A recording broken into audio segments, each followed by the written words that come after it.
Welcome, welcome, welcome. Whether you're alive or in the future, it is I, your wandering eye in the sky that keeps sun from seeping in, local friendly angel guy, Seraph. Hello. Welcome, welcome. Here we are.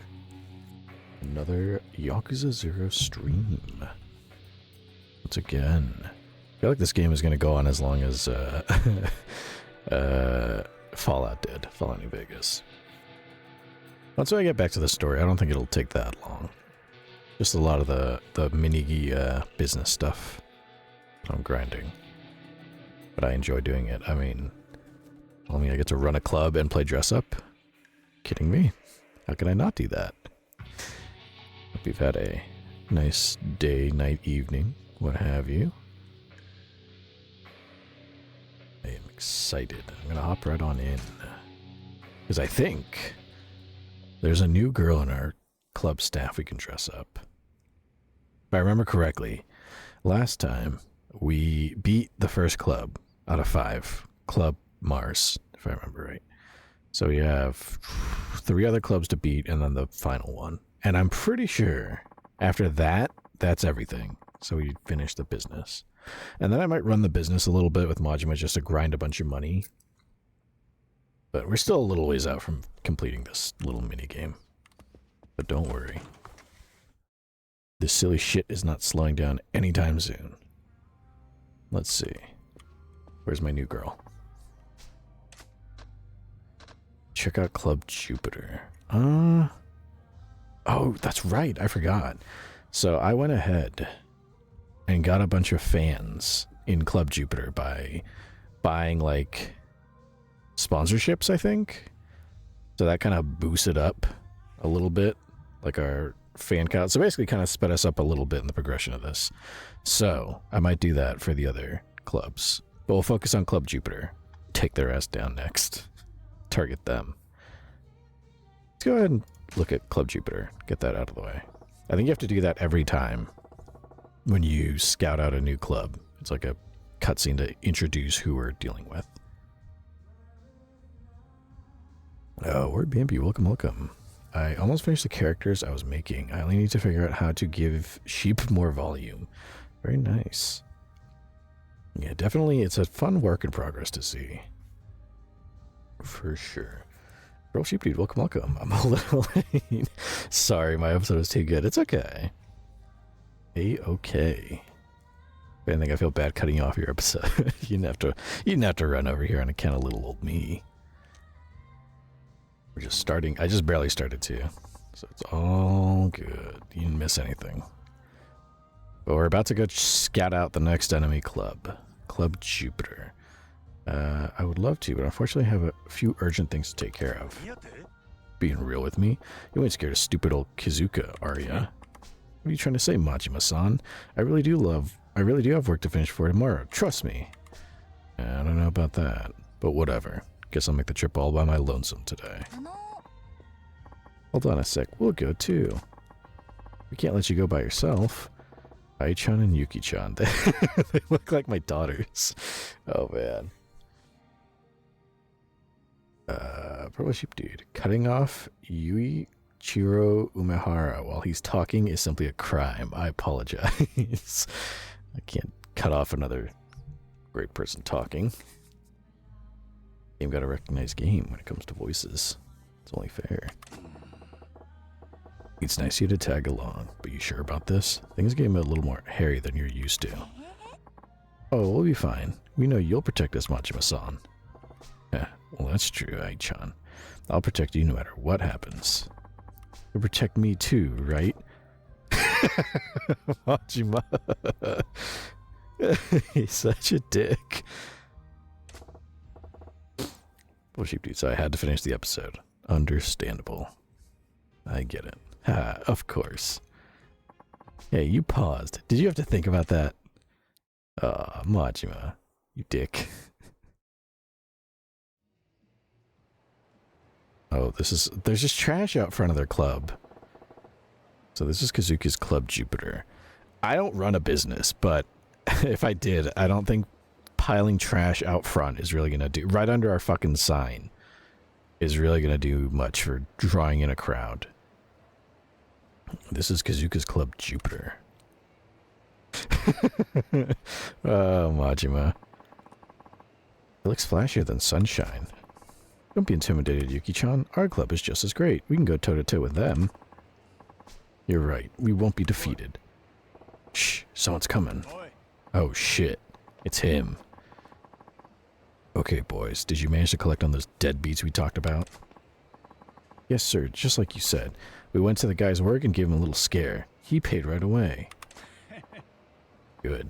And you?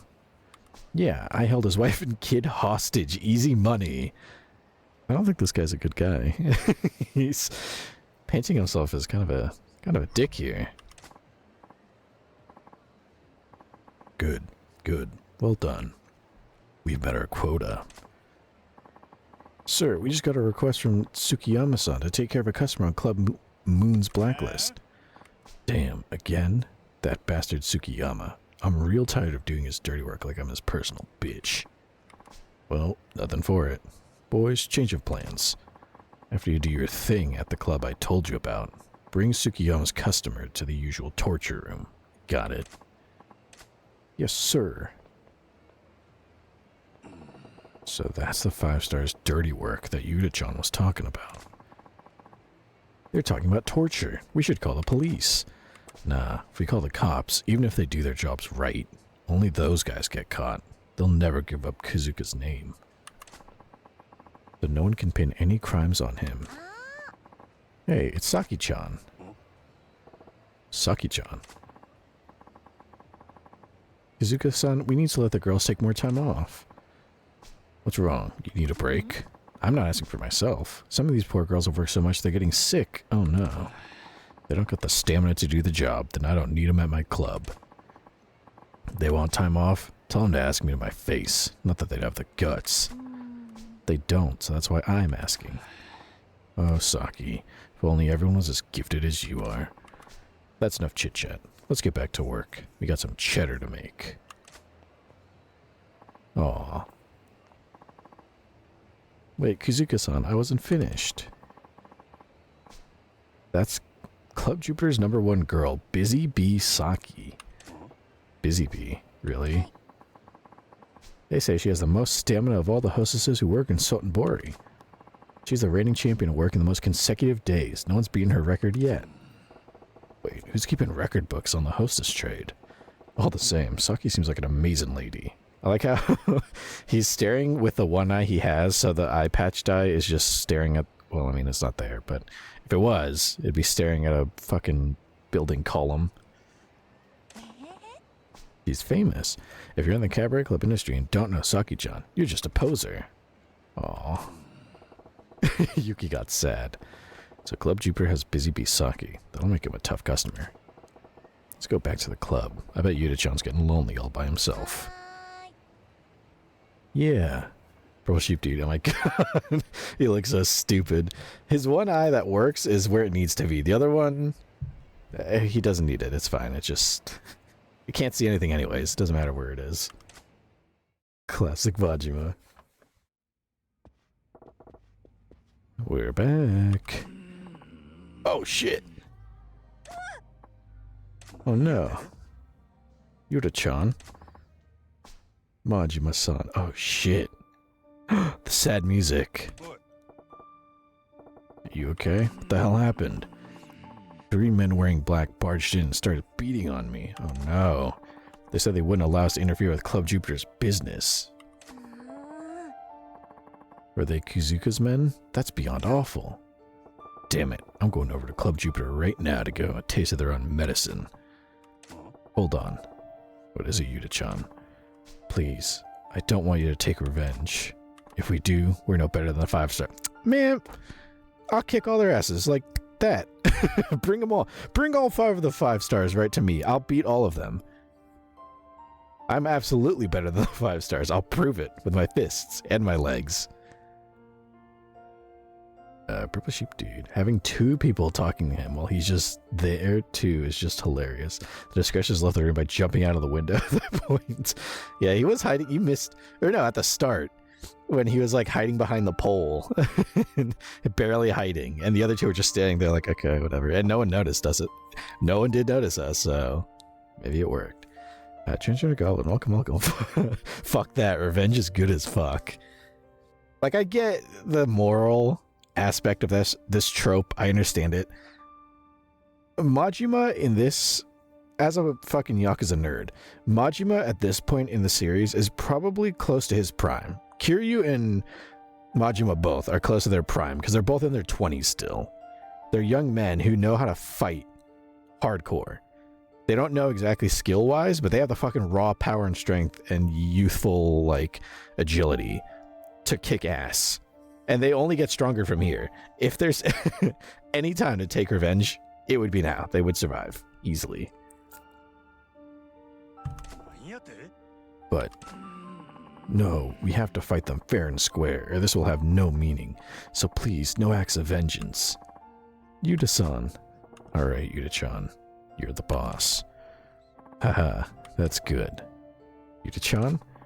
He's like, this is the end for me. Oh no. I'll look over you, Majima-san, and everyone else from heaven forever. Holy shit. They really fucked him up. Is that it? Yuta-chan? This can't be. Oh no. Damn it. I never should have left him alone. Damn it. Damn it. He's gonna go fuck him up. Yuta-san, you work so hard for us.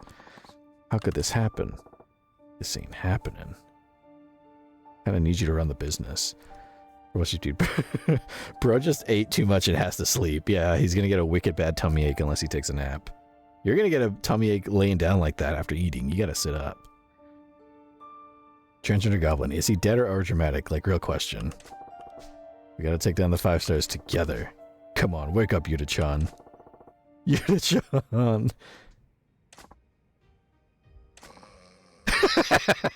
Well, there's your answer. This fucking game. I like how the music comes back when he's just fucking napping. Ain't no way.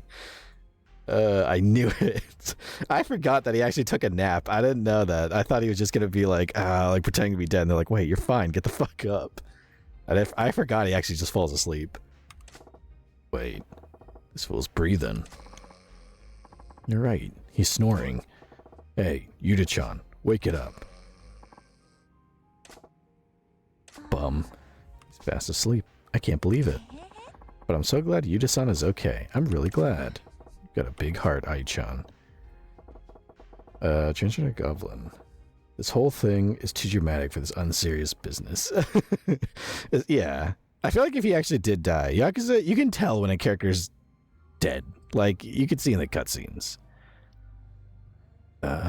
Is chat got... Oh, son of a bitch. Hold on, I can fix that.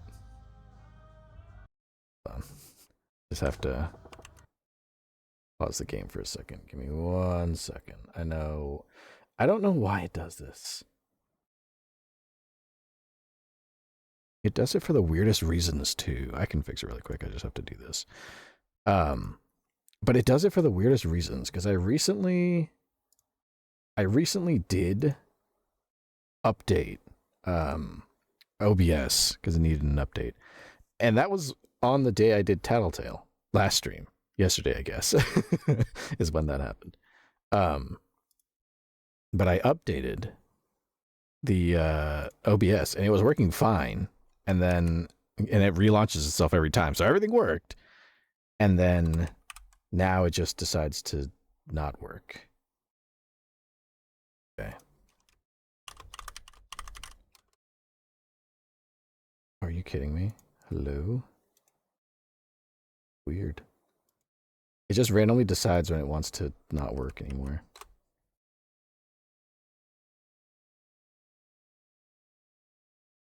I'll put that there.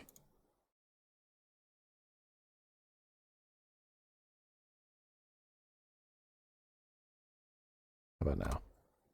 There we go, okay. Should work. It's a good thing I kind of learned over time how to fix these things slightly. It is a little annoying when it happens in the middle of stream because then I kind of gotta stop. But at least I can fix it. Should work now. But yeah, I don't know why OBS just randomly decides it doesn't want to work with stuff out of the blue. And I don't notice until after stream starts. It's so weird. But thankfully, those are like kind of easy fixes. When Twitch just drops everybody's chats, that's beyond me. That's kind of out of my control. Yes. Perfect. Back in business. But yeah. Where was he? Oh, he'll pay for this with interest. Some unreasonable damn interest. Get him, Majima.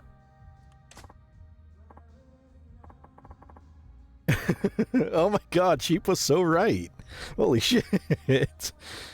I did not know this is actually what fucking happened. It's been a while since I played this game. Sheep was dead on the money with it. No, I can't eat another bite. So full. Yuda, you fucking... Is this guy for real? Purple Sheep dude, when that happens, that's the gods telling us to chill. I guess. Telling me to check things. Purple Sheep dude, what? No, you were right, because you said, you joked, like, oh, he ate too much and he fell asleep. He legit actually did eat too much and fucking fell asleep. I forgot that he did that. I knew when they started talking about, like, oh, like, don't get revenge, I'll see you from heaven. I knew he was faking his death, but I thought he was just gonna, like, lay there overly dramatic and then just get up. I completely forgot. He actually does just pass out because he ate too much. Look at you. Calling it fucking from a mile away. Oh, he's back. He finished his nap. Feeling better now. Majima-san, do you want to run Cabaret Club? Yes. Now that you got your nap. So we have a new hostess, platinum hostess, to train. Oh, we're D rank. Look at that.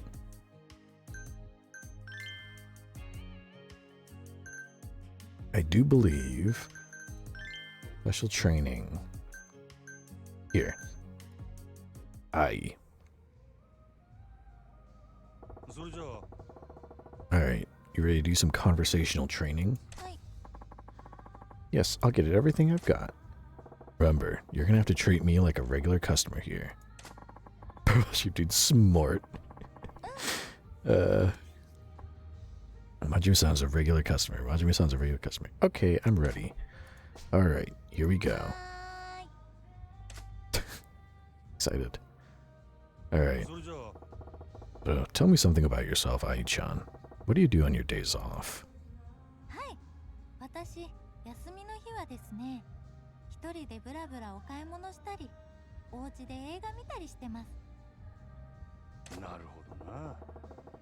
Sounds like pretty normal girl stuff.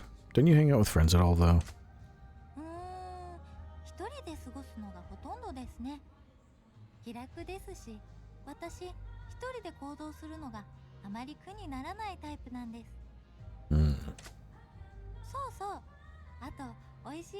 Purple Sheep dude, holy shit, I understand that whole sentence. Look at that. Looks like the classes are paying off. Now I do feel smart. Look at that. Sounds great. What kind of cuisine? What kind of cuisine do you like? Cooking. Welcome. I'm here, have been the whole time, just playing Outlast. Very scary, but I'm also hard as a rock. Well, I'm glad to hear it. Hopefully, you got to be careful, because if you're hard and all that blood is there, and you get scared, you're just gonna pass out. Your heart won't be able to fuck it. You'll just kind of go unconscious for a few minutes and wake back up. It'll be like a honey badger getting stung by a cobra. You just pass out for a little bit and you recuperate after that. Like Turkish food. Okay. Ain't something you hear every day. You got a particular favorite? Kebab, that's pretty good. I like a good kebab. Pro Sheep dude, they better be, man. Yeah. Anytime you retain something from a college class, that's the best. That's when you realize your money isn't completely wasted. You feel like you've justified your purchase. Trench and a Goblin. My fucking program just randomly closed on me. What the fuck? I've had times where I go to edit a clip and then it's like, I'll go to make an edit. Nothing happens. And then I'm like, is this crashing? And then everything crashes. And I go, all right, cool. That's really nice. Thankfully, it doesn't cause much damage. It's just the pain of just sitting there and be like, well, like you realize it's gonna crash because everything freezes. And I just sit there and I just gotta put my hands together. I'm like, well, gotta wait for it to crash. I can't do anything about that. Fortunately, I didn't lose much, but that's annoying. Yeah. Thankfully, it's just more annoying than it is detrimental to your project. What you dude, after that last team assignment that I basically wrote and translated the whole thing because my teammates were brain dead chat GPT addicts. It's always a great thing dealing with college is people use AI for everything.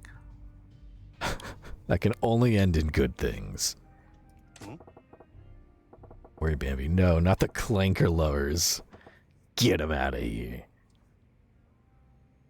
What the hell is a kebab? Can't say I've had one. But if you say they're good, I'd try it.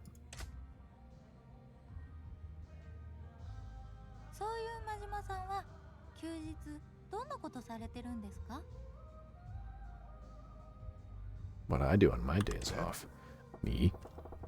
I'm working every day, so I don't remember what it's like to have time off.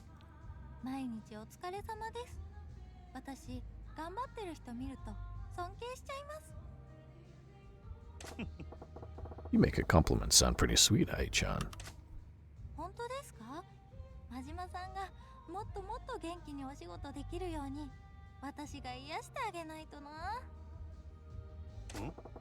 Take care of me, don't go giving me ideas.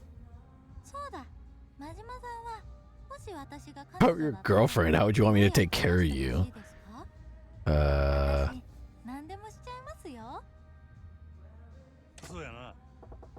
If you're my gal, let's see. What would I have you do for me? I don't know, man. That's a heavy question. For me, what would... You know, just being by my side would be nice. Lonely as that sounds, just be by my side. That's plenty good for me. A little sad sounding, but at least it's honest.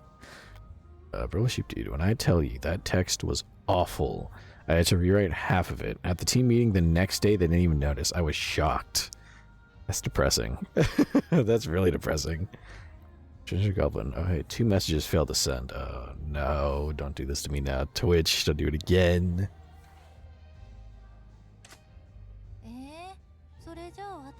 Really? But then there'd be nothing for me to do. Well, I wouldn't want you to feel like you had to.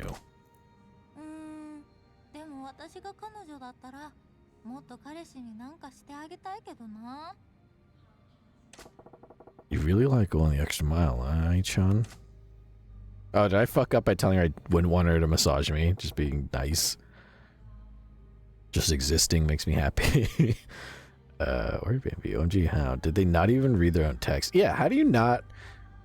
Like, it's one thing to use AI. That's already bad enough. It's another to use AI and then just go, I trust everything it says implicitly. It can't possibly be wrong. A computer has never gotten anything wrong, ever. Especially AI. I want to get to know you better, Ai-chan.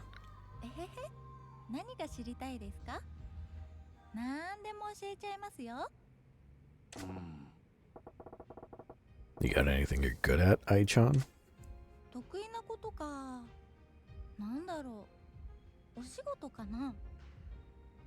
Maybe work? You mean working at a cabaret club? You're good with men, you're so cheerful.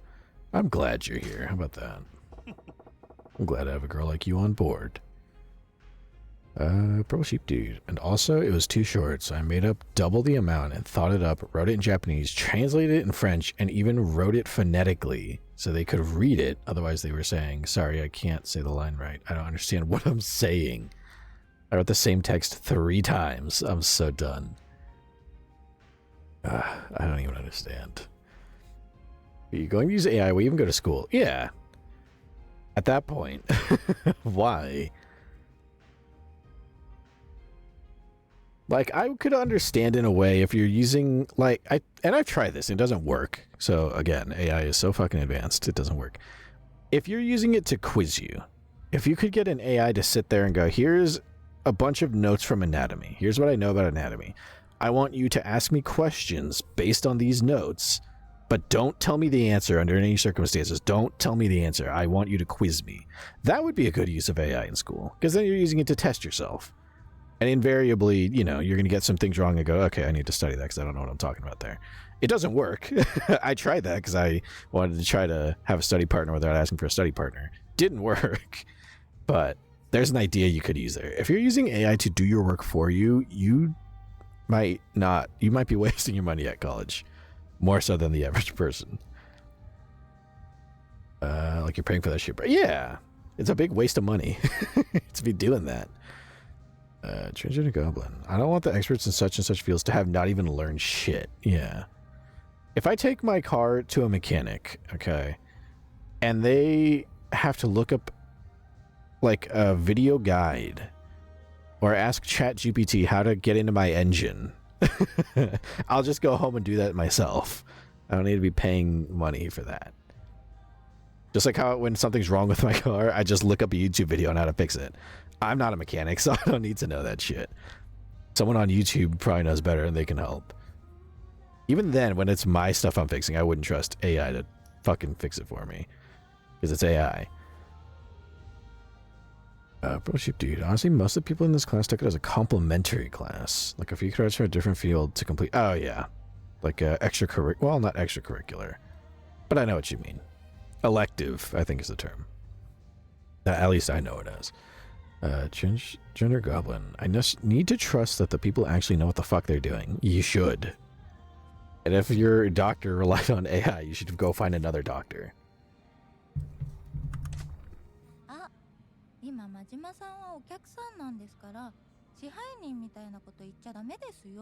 Oh shit, she caught me. Oh, that's right. Sorry, I forgot.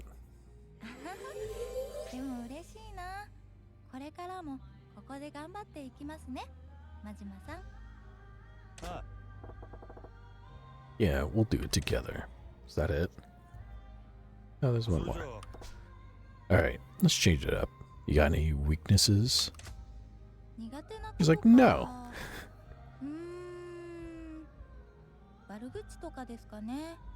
Like a good thing. I never understood... Okay. I'm gonna go on another rant here. I never understood... Like, when... You know, talking to gods and goddesses, right? Or I guess as you would put it if you went to a job interview, right? It never makes any fucking sense when they ask you, what are your strengths? Because then it's like, on the one hand, you gotta play yourself up. But on the other hand, you can't sound like you're being fucking narcissistic. Likewise, it's really hard when they ask, what are your weaknesses? Then it's hard to... I understand the premise of it. Like, if you're asking for someone's strengths, you want to know how they feel confident in, and that would help you as an employer understand, like, where you could put them in a position. And then weaknesses is what you could work on. But it's hard as a prospective employee to tell your boss, I suck at blank. When you're like, I really need this job, but I blow when it comes to blank. Or going, I'm so fucking awesome at blank, and they expect that from you. It's just a weird question I never liked. Bro Sheep Dude. I would have never guessed that was the term, honestly. At least that's what I think it's called around in my neck of the woods in heaven and on earth in colleges. They call it elective classes. Which sounds weird because you need them. They're not really a choice. Like, you have your choice of which one you want to take, but you still need to take them. But that's what I've always heard them called as. Electives. Where Bambi? They should just ask their daddy AI to make them a fake certificate instead. Yeah. Just make that, have them print it out, and you're good to go. And then also have it tell them they're the best. You mean like you don't deal well with drama?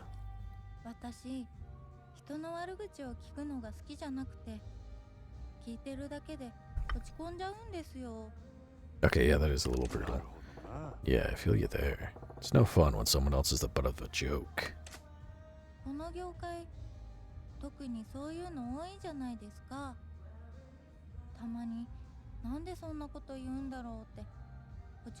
Aw, she has a big heart. So she doesn't like when people get made fun of. I didn't realize a generally cheerful girl like you would even think about that stuff, Ai-chan. I feel like drama queens are trash is like in and of itself kind of a both of these seem like tough choices because she doesn't like shit talking people. So saying just ignore them sounds like a bad call because it's like, just ignore all the drama, which you probably wouldn't like because it's like, I can't, it's there. But likewise saying, oh, drama queens are such fucking assholes, they're shit.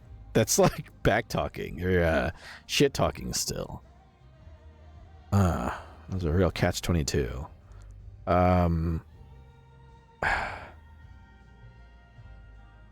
I'd say just ignore them. Like, that's the most practical advice I would give, is like, you can't stop it, so just ignore it. Like, there's nothing you can do when you're working around drama to change that, so just fucking ignore it. I worked with drama before. You just fucking ignore it. You hear it, and you just go, that's cool, and go on with your day. It's about all you can really do. Just ignore them. You just gotta ignore the noise and stay positive. Drown it out, and you'll be all laughs and smiles.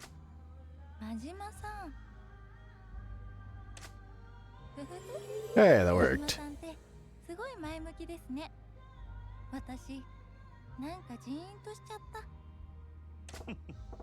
That's so. I just speak my mind, really.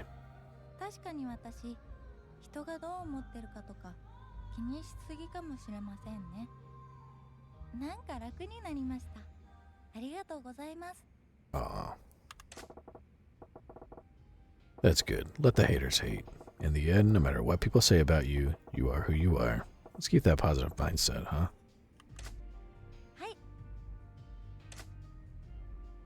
Okay. Bro sheep dude, oof. But I mean, for some people, I can get it. They don't give a shit. Yeah. Like, it is sometimes annoying when the drama's around people you like and they're at each other and it sucks. But at the same time, realistically, my take of it is just, there's nothing you're going to say that's going to fix it. Some people just get rooted in drama to the point that rationality just goes away. They're pissed. And at that point, that's when I kind of put my hands up and go like, all right, you duke it out. That's fine. You just fight it out. I don't care. Bro sheep dude. Like the girl who did her whole studies in mathematics, she doesn't really need the Japanese class. I always hated when people did that. It was a pet peeve of mine. You can also use something else, so yeah. That always annoyed me. I did have people who would do like assignments for classes and other classes. You know what really what really nerdy thing? I had a pet peeve and it was such a nerdy fucking thing, but I feel like it's a justified pet peeve. If I'm in class, if I'm sitting in my Seraph school class and there's some other fucking idiots and they're talking while the professor's talking, shut the fuck up. I'm here to learn. I didn't spend X amount of coins, all right, to sit here in this class for you to be fucking talking over and I'm trying to focus. That's annoying as shit.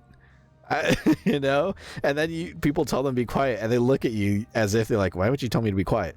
I don't know, asshole, because you're in a classroom right now. That might be why. I'm fucking here trying to learn because I paid money to be here. Like you did too. Like either you're paying money to be there, you're hunting down scholarships to get there. The only reason I could see people like casually talking in a class is if no one is footing the bill, if someone else is footing the bill for you. Because if you're the one who's paying for your classes, all of a sudden a lot of things are a lot more interesting. You really don't need to take that class again. So why pay for a class 2 times when you could just do it 1 time and pay attention? And then the teacher, the best thing would be when the professor calls them out for talking, and then after they, keep like doing the lesson, the student got called out. I was like, oh, that was fucked up. Like, well, I don't know why you called me out. I don't know, because you're being fucking annoying. You should probably shut the fuck up or leave. One or the other. Preferably leave. So annoying. James Goblin, yes, makes my people who talk in class are annoying. Makes my blood boil. I'm glad I'm not alone in this nerdy opinion. But it's a justified one. I'm there to learn. I'm there to hear the teacher talk, not you about whatever the fuck you did yesterday. But do it after class. Get out. Bro sheep dude. No, I meant like her field of study is mathematics. Japanese has nothing to do with that, but she still has to do class from another field if she wants to get her diploma. But yes, what you're saying is another point that is so fucking real. Really makes you wonder about the physics, how to shove their textbooks in their mouth. Yeah. I don't comprehend it. I don't get it. Like, why? College isn't cheap. College isn't cheap. Seraph school isn't cheap. I don't know why the fuck you would willingly pay money to go there and then waste everybody's time talking. Like, what the fuck is the point? I guess some people just have money out the ass. I don't know. I don't get it. I might not have been a perfect student, don't get me wrong, but at least I didn't talk during class.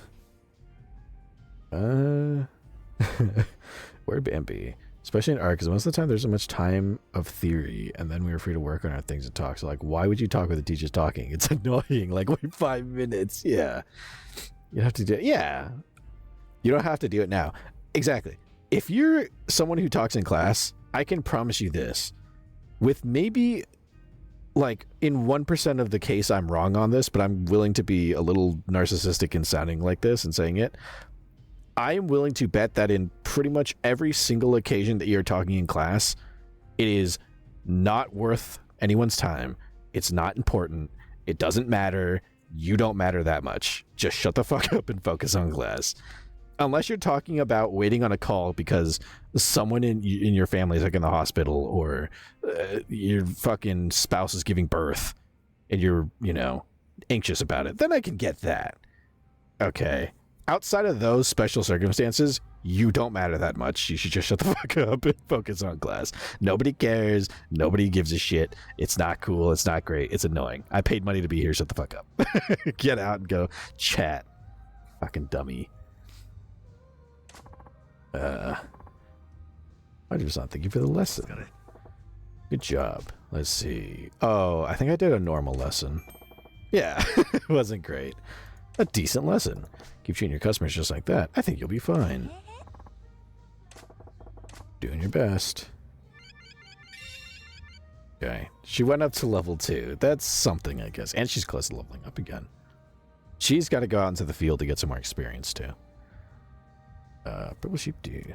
That was another thing with my teammates. The first 40 minutes of her designated time to work on the presentation were spent on one of the girls showing her Roblox house to the 2 others on her iPad.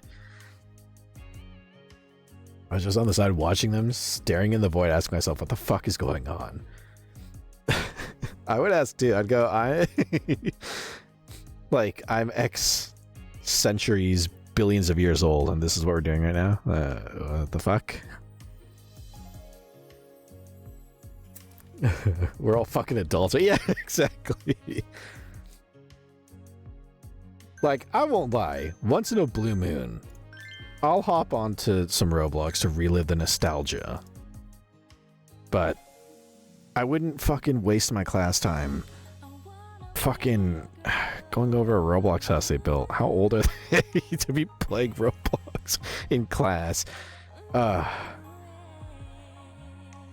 Man, we are all legally allowed to drink in any country in the world, and you're sharing Roblox houses.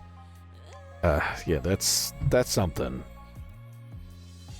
The guy sitting next to me in class is fucking 68, man. I started sitting there watching with like just a blank bored expression as some fucking person a fraction of his age is playing with Roblox. And he's like, I need this grade so I can continue in my life, and this is really pissing me off.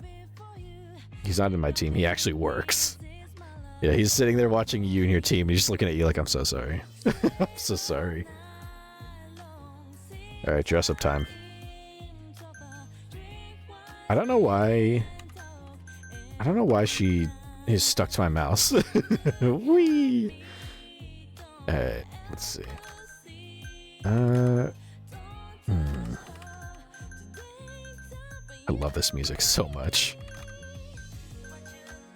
None of these dresses really work with her.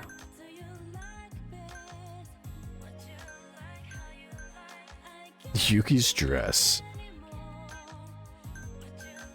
Okay.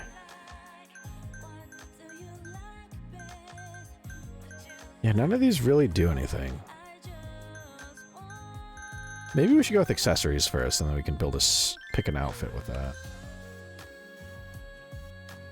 Bro Sheep Dude. Anyways, that class is over. I'm never talking to them again. I call it fucked up. Anytime I would have a Seraph School class with people I didn't like working with, the amount of fucking relief that washes over me knowing I never have to talk to them ever again. It's a little cruel, but you know, I can't deny it is a pretty great feeling. I think I kind of want to go with the hostess hairstyle only because it will give her the most, like, it makes her completely uncute, but we can probably accessorize to change that a little bit. We'll go with that. No. Keep it the same color. It's fine. You don't need to dye your hair. I don't think makeup is really gonna... Makeup is more just like accessorizing. Plus I feel like none of the lipsticks really like match her outfit. Okay. Something that'll make you cute. How about... Okay, nothing there. How about some earrings?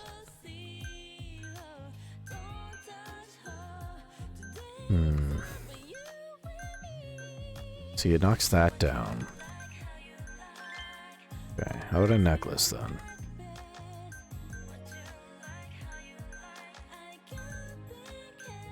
Man. Doing a terrible job of dressing this person up.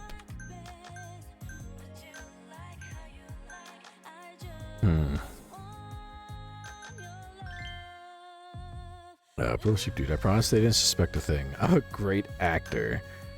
I sound like such a rageful person right now. It would have deserved it. Yeah, no. It gets to a point where some people are so horribly incompetent in class. I'd be like, if I'm the one who's the kind of smarter person in the group, you've done something horribly wrong. You've made a grave decision.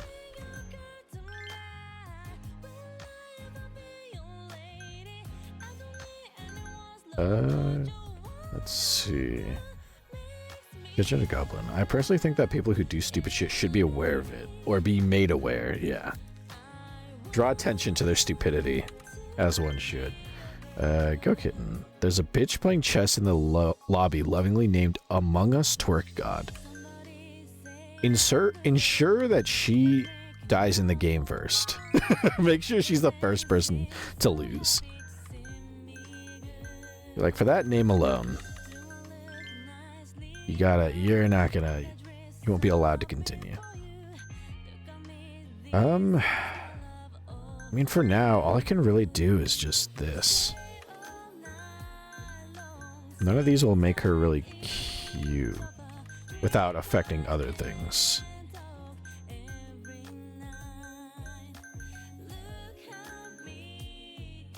Oh, we could get her a shoulder pad suit. She'd be exceptionally funny wearing a shoulder pad suit. But it would give her 2 circles. I might go with that. There we go. Okay, so now maybe with some glasses, you really tie the whole thing together. Let's see. Frame glasses or frameless? I feel like the frames with the hairdo and the smart suit really ties the whole thing together. It makes it like a very classy, professional look. So coordinated with the red, because red is her main color. I think... I don't know. We can make her look a little more smart, professional, or a little more kind of friendly, laid back, casual with a frameless. This is a tough choice. I feel like the framed glasses tie it all together. I think the framed glasses really do it. Where Bimby? If you do something stupid close to me, I will ensure they feel the rage I have towards them. They will get side eyes and disgusted looks. Ginger Goblin, you're one of those people with a billboard over their head that just spells out their judgment. It's just the same. She doesn't say anything, but her face is worth 1,000 words. I just go along with it. To me, if we fuck up, that's fine. I can take an L. I just want you to know that the L was caused by you. Like, if the ship is sinking because of you, I'm just going to be standing there and the ship sinking. I'm like, well, fuck it. You fucked up, I guess. I don't know. Sorry, buddy. I'm going with the frame glasses. Look at that. Look at that. Okay. All right. All right. We're getting somewhere. See, now the earrings just look kind of goofy. Oh, we don't need earrings. We're fine without them. Oh, a necklace, maybe. Ooh, a chain. Look at that. All right, let's do that. Look at it. We got 3 red circles. She's anything but cute. Can I do anything to make... No.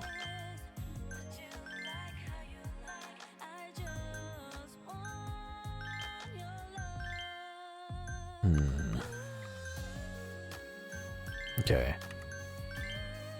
What, a bracelet? No. We might just have to go with this. Oh, wait, you already have. Look at her. Oh, perfect. I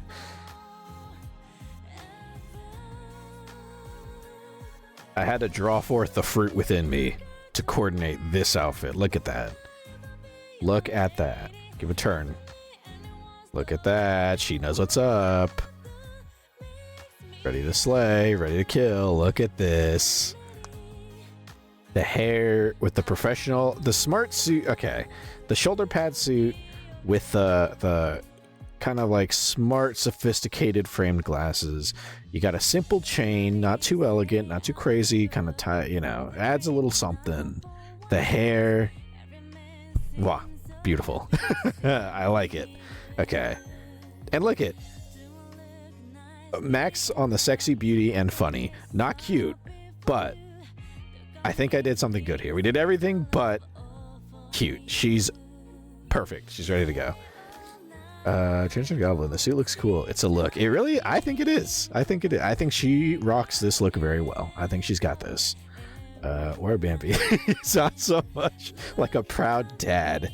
I do. Look at her. That's my girl right there. She's wearing that shit. She knows what's up. She makes me think of the movie Clueless. Kinda. In a weird way, I'm kind of thinking of Legally Blonde. But she's not blonde. And also, I don't think she's as dumb as that lead character is supposed to be in that musical. But I think she is wearing that shit. She knows what's up. All right. Look at her. Perfect. We got her. Yuki, I don't know. She's rocking it in every way except the sexy department. I still am not a huge fan of the hair, but stats are stats. But look at here. I'm not picking favorites. All right, all of my staff I love, but I like how Ai came out with the outfit and everything. She's ready to go. She's ready to go. And they make up for each other. She's lacking in cuteness and she's lacking in sexiness, so it all works out. Perfect. Perfect, perfect, perfect. All right. Okay. We are doing some shit. I like this. Let's change cast on duty and finally do a shift. But having too much fun playing dress up. And yapping. There. Dolly needs a break. Get Dolly a break.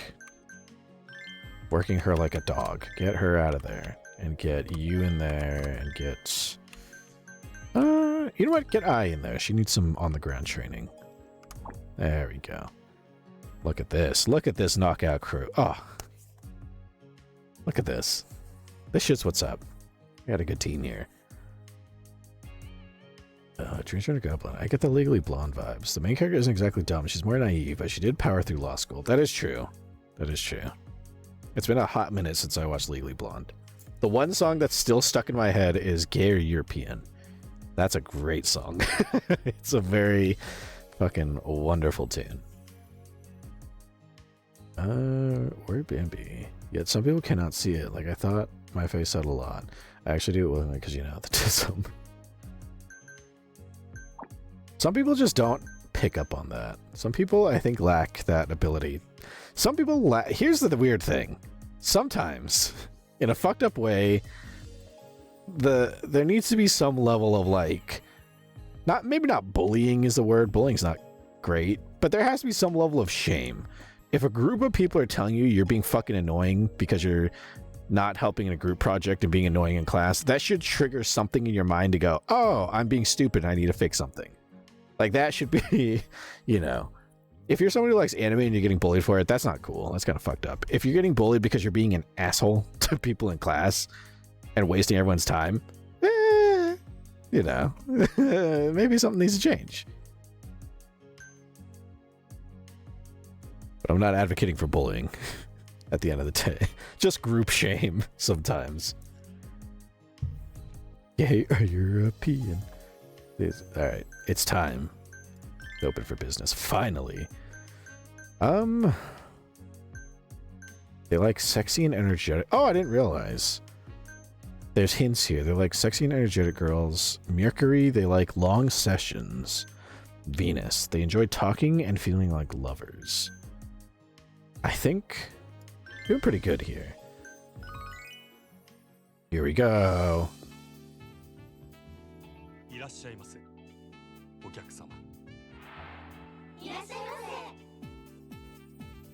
Oh shit, I have both my platinum girls on staff. Well, that's fine. They both need experience. He's wealthy. Oh, he doesn't like anybody. He hates everybody on staff. Oh, no. Why does she really... Oh, these are some fucking annoying customers, man. Okay. Get her there, at least for now. Wealthy customers are great because they generate a lot of profit, but they can be a real pain in the ass to deal with.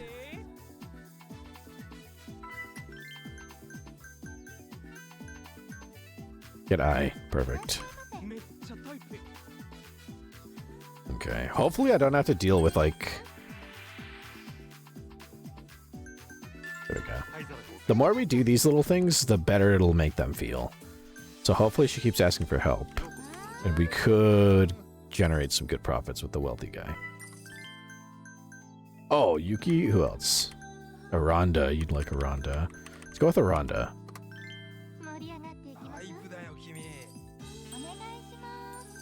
Oh. There we go. We might be able to get some extended sessions here going. That'd be pretty good. Change their goblin. I think some people just need to hit a wall sometimes to realize their bad behavior. And sometimes you just gotta be that wall. That's true. Sometimes you do. I got distracted. Rambled about Oshi push strategies. That's a worthy distraction right there. VTubers are always a worthy distraction. Unless you're in the middle of giving someone a surgery, then that's not good. You should focus. Oh, he's not going to want to extend the session. Oh, fuck. That wasn't good. Whoops. Alright, he wasn't happy about that.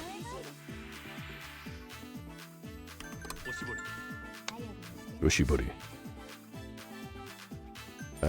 Back to crochet. Nice.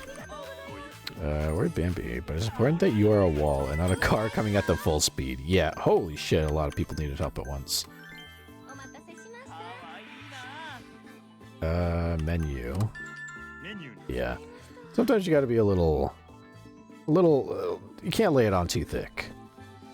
My stepmom, when she just yelled at a guy in high school, "You stink, take a shower, you're a disgusting piece of shit."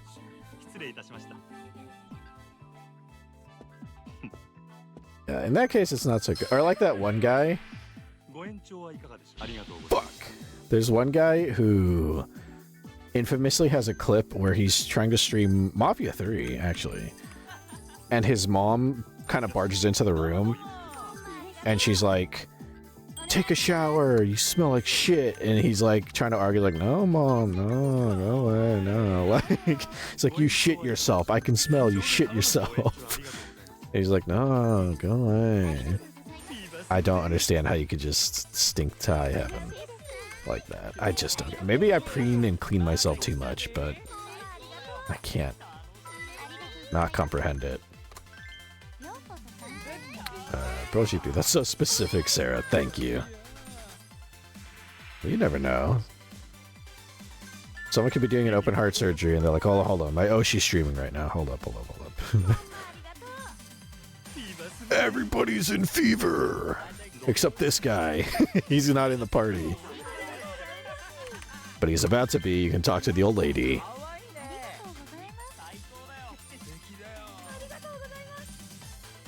Chat with the crazy old lady. Oh, shit.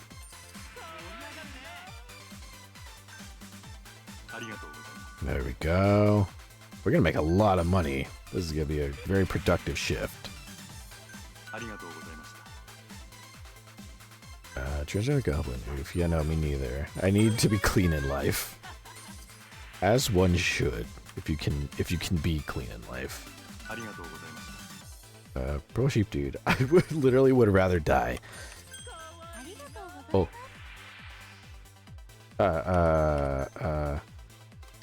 Yes, I forgot for a second. I was like, that means ice, I think.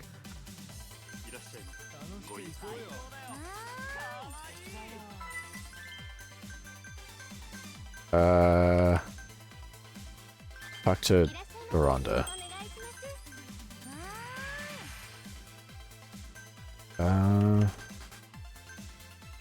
Gracious son. Oh, she needs rest. She's really tired. Uh-oh. Let's see. A menu.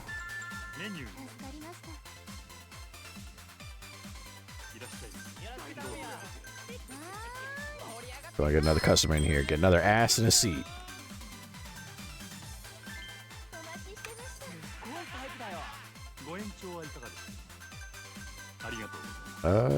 Change it to goblin. I remember not being able to shower for real after my top surgery years ago, and never again. The layers of grime that builds up in your skin is bad. Yeah, it is. There have been times where I've injured myself and I couldn't shower as well. And I definitely, it's just miserable. It's not, or, sometimes when I get angelic markings, they give you, like, I forget what it's called. Oh, it's, called Second Skin. It's like a adhesive kind of like film they put over your skin wherever you got your tattoo. And you're supposed to keep it on for a little bit so that your flesh can heal underneath. And it's so gross because that area does not get clean. So you just have to deal with it. And eventually you can shower, but you can't wash that area until the skin underneath is healed. And just knowing that whole patch of your skin is just like dirty is just, ugh. I hate it. I love tattoos. I hate, I hate that. That's like one of the worst parts. Ice.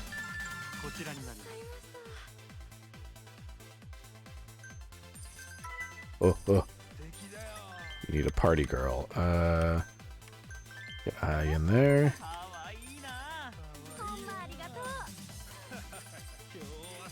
Bro sheep dude, I'm pretty sensitive to smells, so I make sure that no one can ever smell me. Being stuck in public transport is the worst for that. Just being close to people. Oh shit. Hold on, let me praise her. I can sneak in one more bonus order. Hurry! Towel. And then hit that fever bud to play us out. Not that it's really going to do much, but a little bonus money. Being stuck in public transport is the worst for that. Just being so close to people in your brain goes to overthink mode, like, oh gee, you stink, everyone can smell you when I'm so clean. But at least you stay clean as a result. Or Bambi. I might be a little bit less clean than most people here are, but it's still very important to wash yourself pretty often and to do what's needed for you to not stink. Yes, the bare minimum is a little fucking deodorant. Everybody can do that. I use spray deodorant. There, it's good.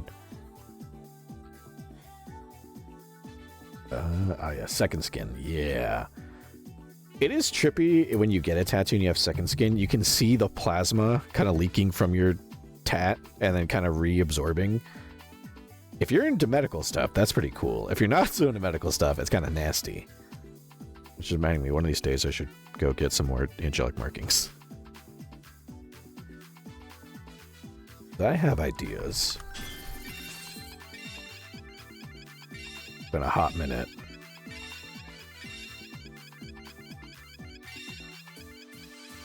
Damn, Aranda did work. Holy shit.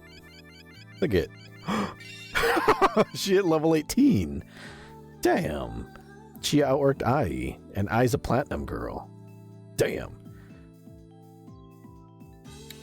Ginger the Goblin. I don't understand people who don't wear deodorant. I don't either. It's not that hard, and it helps you so much. Or Bambi. My tattoos never had plasma coming out, though. I don't know why. They just don't. I think it's different for people. Like, some people bleed more when they get tattoos than others. I didn't bleed too much when I got tattoos. But, yeah. Usually, it's not like a ton of plasma. It's like a little filminess you see. It's kind of gross, and then it goes away. Purple Sheep. I just had the worst idea. That would, of course, never happen, but it's fun to think about. Oh, no. What is that idea? Ginger Goblin. Like, I don't really smell much, but I feel self-conscious when I don't remember it. Yeah. There have been times I'm about to leave, and I forget that I didn't put deodorant on. Go back, put it back on, wait, and then leave. Go Kitten. First time Sarah's ever been excited by someone turning 18. Fuck. Alright. As soon as I saw turning 18, I knew it was going to be some bullshit.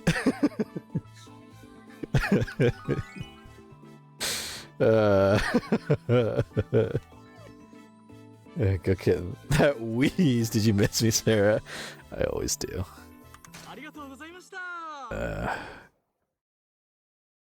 Only one person who really... I mean...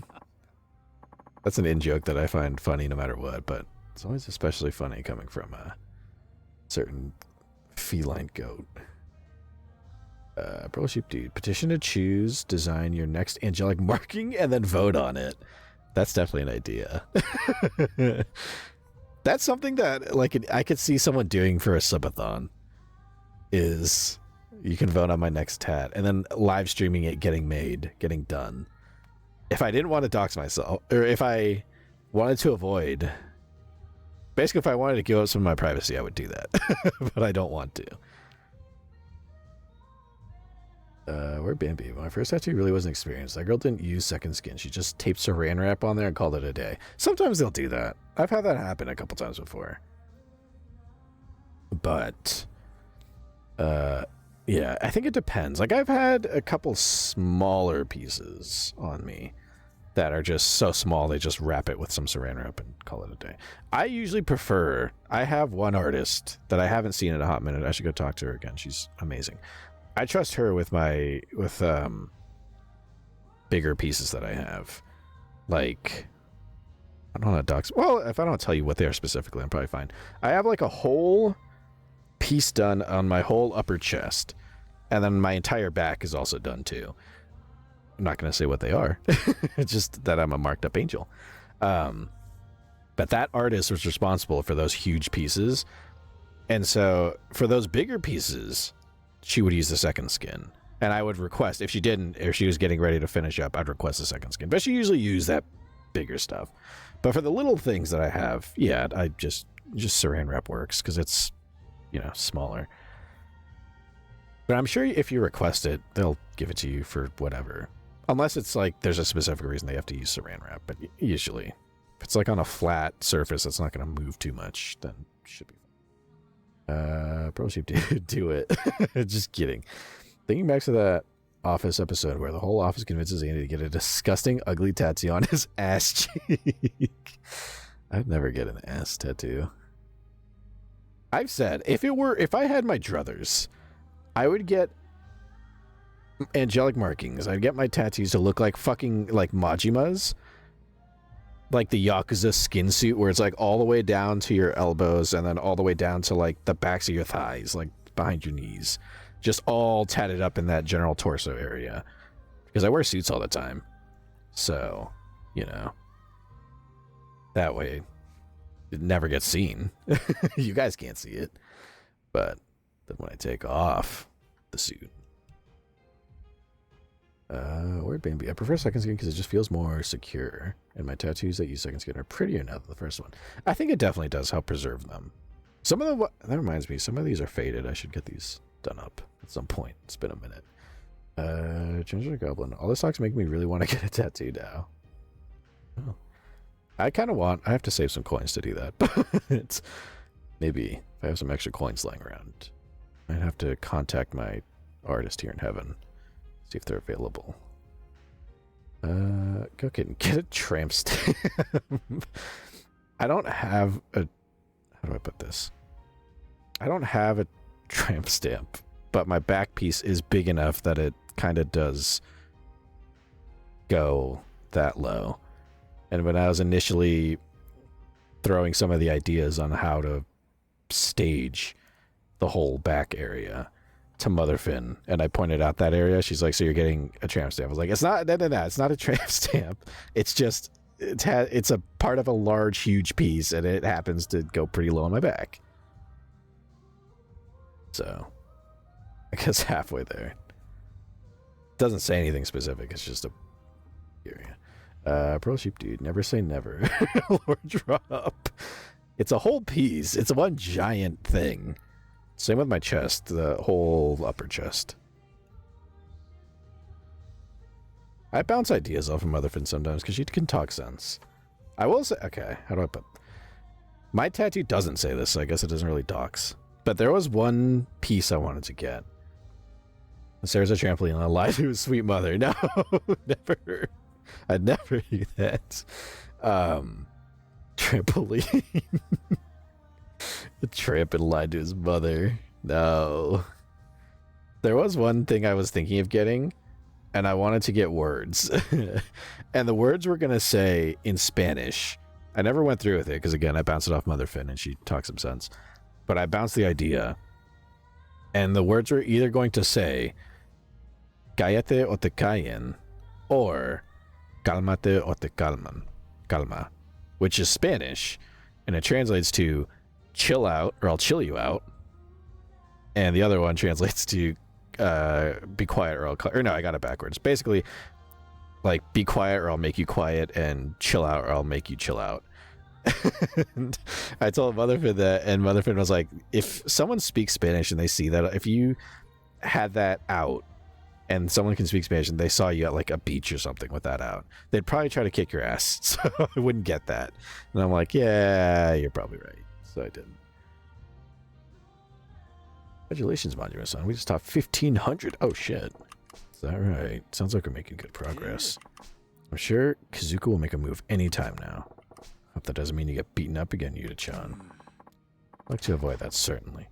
Oh, shit. Club Sunshine, everyone. Please, you need to run. Hey, you're Club Jupiter Saki, right? Yes, but we have no time for introductions. I mean, yo, Majima, get your ass out here. Oh no, I was too late. With all the shouting. What do you want with me? What do we want? Stop playing stupid. You're screwing around on our turf. Screwing around? Nah, we're just doing business. Expanding our customer base. That's what businesses do, last I heard. That's screwing around. It's our turf. You've gotten pissed off our boss, Goro Majima. We're gonna rip your head off and serve it to him on a platter. Hold on. I'd rather not get any blood on the furniture. Why don't we take this little courtship outside? Ooh, we're gonna fight.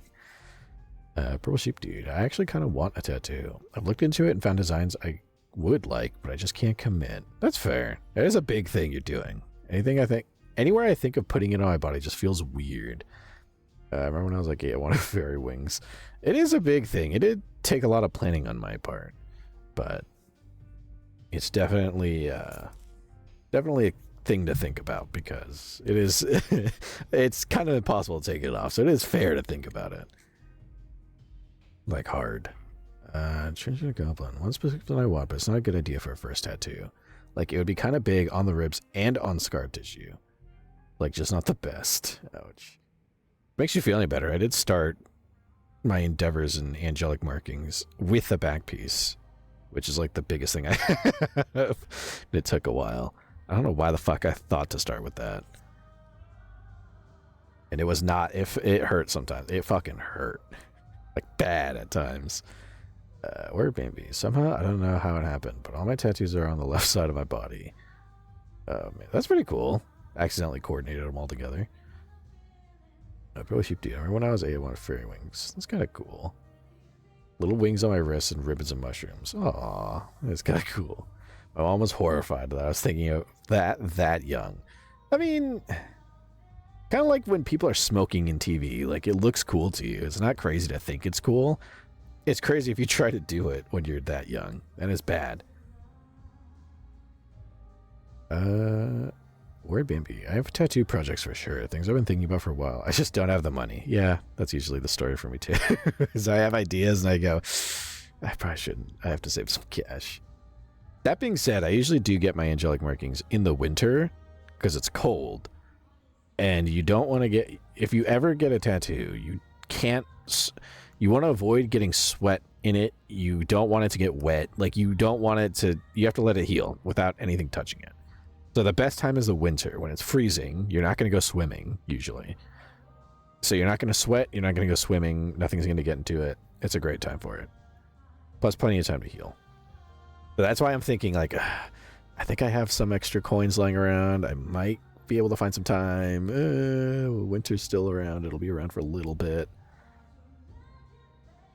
Where'd Bambi? My sister used to want a full arm covered by Tom Holland in Spider-Man shoe when she was 16. Huh. That's definitely... I mean, I've seen people dedicate tattoos to characters. I don't think I would, unless it was a really exceptional character. Wintertime's the best time to get a tattoo. That's right. Bro Sheep Dude. Yeah, it's weird. I'm scared I'd wake up someday and freak out about where I put it and it's permanent. It's definitely... Yeah. It's something to get used to, because sometimes, like... Not all the time, but there are times where I'll catch myself, like, getting ready for a shower, and I'll, like, check my tattoos, and I'm like, yeah, I forgot I have a, have a whole thing right there. Like, you don't forget, but you forget what it looks like, especially if it's something, like, on your back that you don't see all the time, so you happen to catch a look, and you're like, oh, yeah, that's there. Just put some lotion on that. I'm just a wuss with commitment issues, I guess. I say that, and then I see an idea, and I go, ooh. There's an idea for a tattoo. As long as I can keep it all hidden under my angelic suits. Again, can't be an angel running around with my tat showing. Highly unbecoming of an angel. I think Maji's about to kick ass. You ready to die? The hell you yapping about? It's your blood that'll be spilling all over my carpets. You son of a bitch. We're gonna kill you. Oh, I'm sure you will. You'll be the ones to do it. Transgender Goblin. Just saw a tattoo idea of, like, shark gills on top surgery scars. Ooh. If I didn't already have an idea for that, I'd go for the gills. It's kind of interesting. Where'd Bambi? I started with places that are easy to cover and really small things. I just started this year to go bigger and bolder. Yeah, that'll work. I mean, I went with the back first thing. That's always covered up, so that's fine. I don't know why the fuck. I like the idea of it and I went with it, but there are times I was getting the back and the chest, my biggest pieces. Those ones. There were times when I was literally shaking in pain because it hurt. It doesn't help that I got, like, a bunch of stuff on my sternum, which is literally just skin and bone. There's no fat, no muscle there. It's just fucking skin and bone and not anything else to take the pain away. That was a fucking... Oh, I cringe thinking back to that.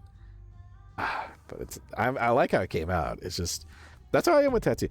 I like how they come out when I get them, because the artist that I work with, she's amazing. She's my, like... I'm loyal to her whenever I get tats.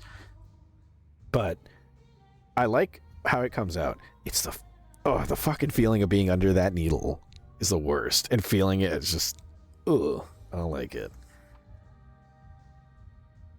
Wait, maybe you can think of the fact that you can get a cover tattoo later on, or laser removal is always an option. Expensive and annoying, but an option.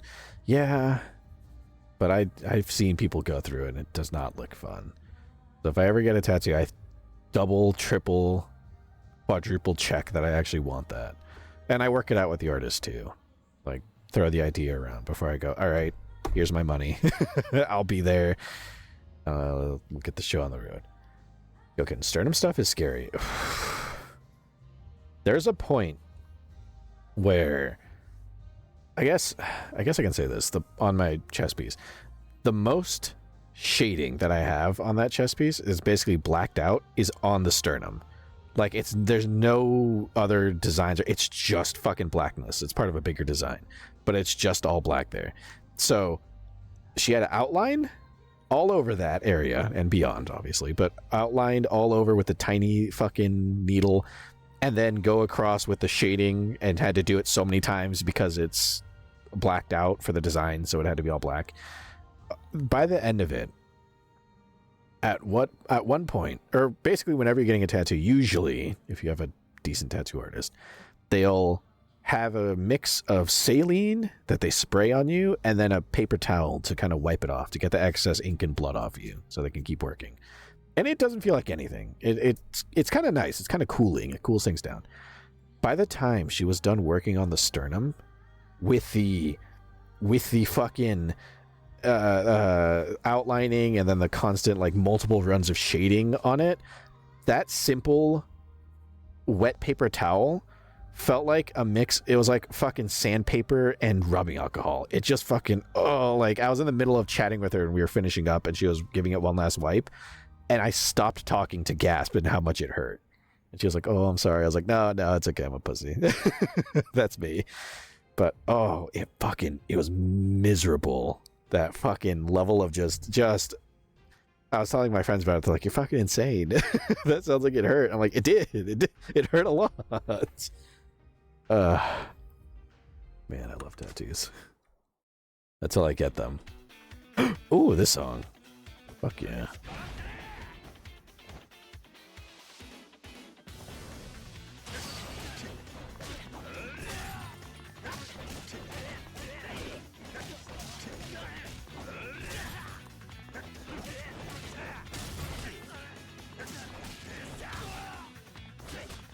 Oh, you motherfucker.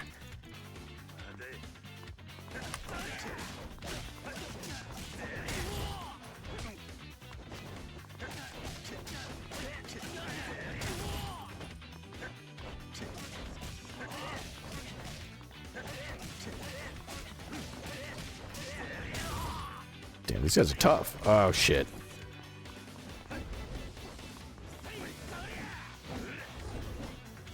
Oh, these fucking guys are dodging.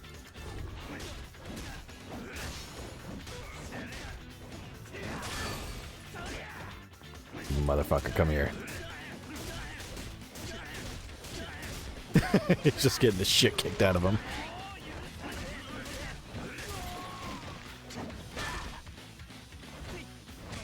Motherfucker, come here.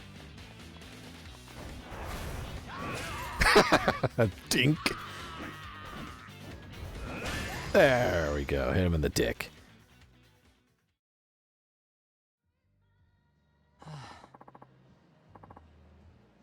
You just have a hole through your body at this point. Felt like it. Oh, that sternum. That sternum hurts. I look at it and it's all... It came out. The design came out cool, but... amount of fucking tattooing that had to go on there to get there. Word Bambi. I'm a pussy, though. I choose things that won't hurt, you know. One day I'll get those big pieces, lots of color and shading, but I'm not ready yet. I don't have any in color. I think it doesn't... It tends to not age... Well, I guess it depends on your skin tone. I have a skin tone where color ink doesn't really work very well. So, I can't get any color tattoos, which is fine. I like grayscale. I think grayscale gives a very classic look for me. Treasure Goblin. I honestly don't mind pain. I deal with that shit all the time already. But I do think it's not the best idea to start off with something that's too painful. Yeah, I definitely Like, I don't know what my logic... I think my logic back when I think of when I first got this, which is a while ago, the big back piece, I think my logic was like, if I go with the biggest, craziest piece, or the biggest, most theoretically painful piece, in theory, nothing else should hurt as bad as that beyond. And then I got the chest piece, and that hurt a lot too. So I don't think that worked out as well. But I did find a very nice artist I'm loyal to as a result. And did get at least two very nice pieces out of it. Pearl sheep, dude. Gosh, Sarah, you fed them too much. Yeah, I overfed them. Now they're tired and sleepy. Damn. Can't help it, I guess. Transgender Goblin. I'm having illusions of grandeur right now. I am too. I was on the fence.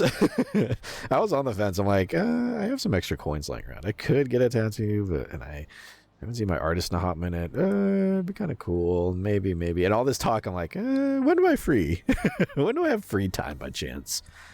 Might have to shoot a message over to that dear artist. See if she's still around. This can't be happening, boss. You guys ain't bad. Guess you gotta be halfway decent to do the 5 stars dirty laundry. Are you okay? Fuck yeah. Yeah, I'm fine. I'm truly sorry. I didn't think Kazuka-san would resort to something this underhanded. Sounds like your boss is in a tight spot. I think he's desperate because losing any more customers to Sunshine will affect the 5 stars reputation. Makes sense. You're Saki-chan, right? You came all the way to our club to warn us about this? Aw, she's all sad. Yeah, but I was too late. I'm really sorry. No, you don't gotta apologize. I'm more concerned about Kazuka finding out you came here. You gonna be okay? You're right. If he finds out, there's probably gonna be a lot of yelling. If you knew that, then why? See, Kazuka-san was a good person back in the day. He used to lead a biker gang, so he's always been a bit rough around the edges, but even then, the old Kazuka-san never resorted to dirty tricks like ambushes or blackmail. When I was almost attacked by some thugs, he was the kind of guy who would go running into the enemy's turf by himself to rescue me. Kazuka did that? Yeah, but everything changed ever since Club Jupiter joined the 5 stars. Followed Tsukiyama-san, and the money follows you. So he started to do more bad things to get on Tsukiyama-san's good side, and it only got worse. Now he's done so many awful things that he's known as the dirty work specialist for the 5 stars. Oh. All the same, why'd you come to try to help, Saki-chan? I don't know why. Maybe it's because I wanted to pull Kizuka-san out of this downward spiral, even if it was only a little. Besides, I can't really stand underhanded stuff like this. I get you. Well, if we ever face off against each other, we'll do it right. No dirty tricks. Of course. Oh, I better get to work. If I'm late, it'll end my attendance streak. Okay, I have to go now. See you later. Bye. Yeah, there she goes. Pearl sheep, do a pull. Do a pull. Do a pull. It's fine. I'll try to do it by myself in my head. Yeah, if I spit out the ideas I had, I feel like that would kind of give away part of. You wouldn't know where it is on my body. You just know if you find somebody with that tattoo. You know, and they sound a certain way. Surprise! Or Bambi, my first tattoo, I fainted right after. The second one, I just walked out of there like nothing happened while having fresh tattoos in 2 different spots, went in public transport, and then drove home by myself. I usually drive myself to and from pretty easily. I have made it a habit, and Father Finn likes to tease me for this. I'll sleep outside of my own bedroom away from it because the tamed beast that I have is very curious, and he'll try to poke at my tattoo. And if you know how like dirty a cat's nails can be and how many fucking bacteria are flying around in there, yeah, I don't sleep in my bedroom. I let the tamed beast have my bed for a few nights while my tattoo heals. I don't need him fucking giving me some sort of bacterial infection. I caught him poking at one of my tattoos, and thankfully it was like early in the morning, so he didn't really do any serious damage or anything. But that made me realize, like, just one of those nasty little fucking claws pierces my skin and it's over. I'm gonna be so fucking sick. Go kitten. Bet Sarah has the sluttiest womb tattoo. There's a thought. I don't. There's an idea. Where would I even? I don't think I could get. I don't think I could get. I mean, the fact that I don't have a womb kind of precludes me from that. Purple sheep, dude, don't dox yourself either, Lamau. Yeah, I'll do my best not to.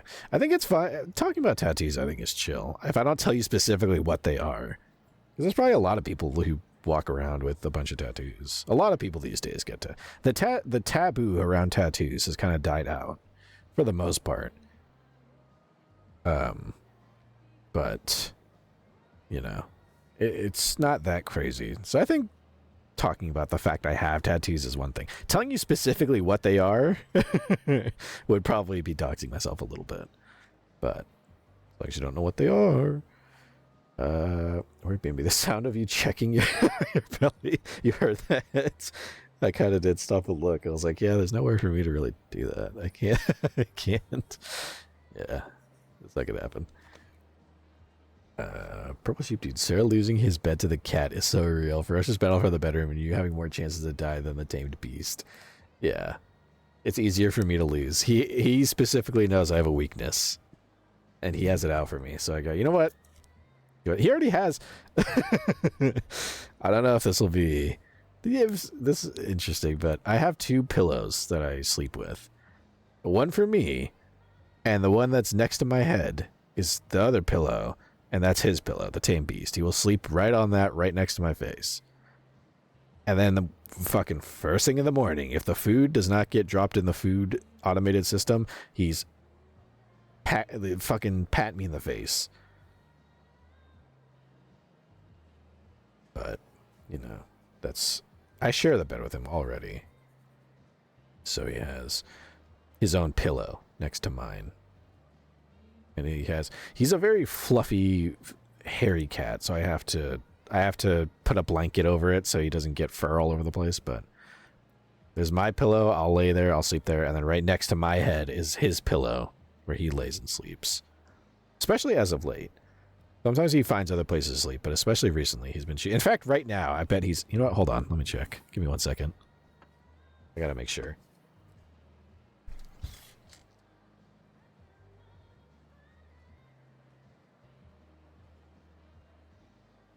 Yeah, no, he's sleeping there right now. He's still sleeping. He's used to me streaming, so it doesn't bother him much. He's sleeping up there, right above my, right up there, above my head.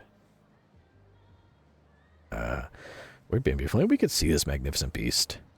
You know what? Let me go through this cutscene, and I'll get a picture of him. If I can get a good picture that doesn't reveal anything, I should get a picture. I could put it in the Discord. She's really straightforward and cheerful. I wish I had a daughter like her. Got a tough fight ahead of us. Better rally the troops. Oh, well, there's the end of that. Where'd Bambi? OMG, I wasn't being serious. That's so cool. I should. Well, I always bring up the tame beast, but he doesn't have any picture to accommodate him. Let me see. Hold on. Give me 1 second. Let me be a professional and leave this with some dead air so I can go get a picture of my cat. I'll be right back.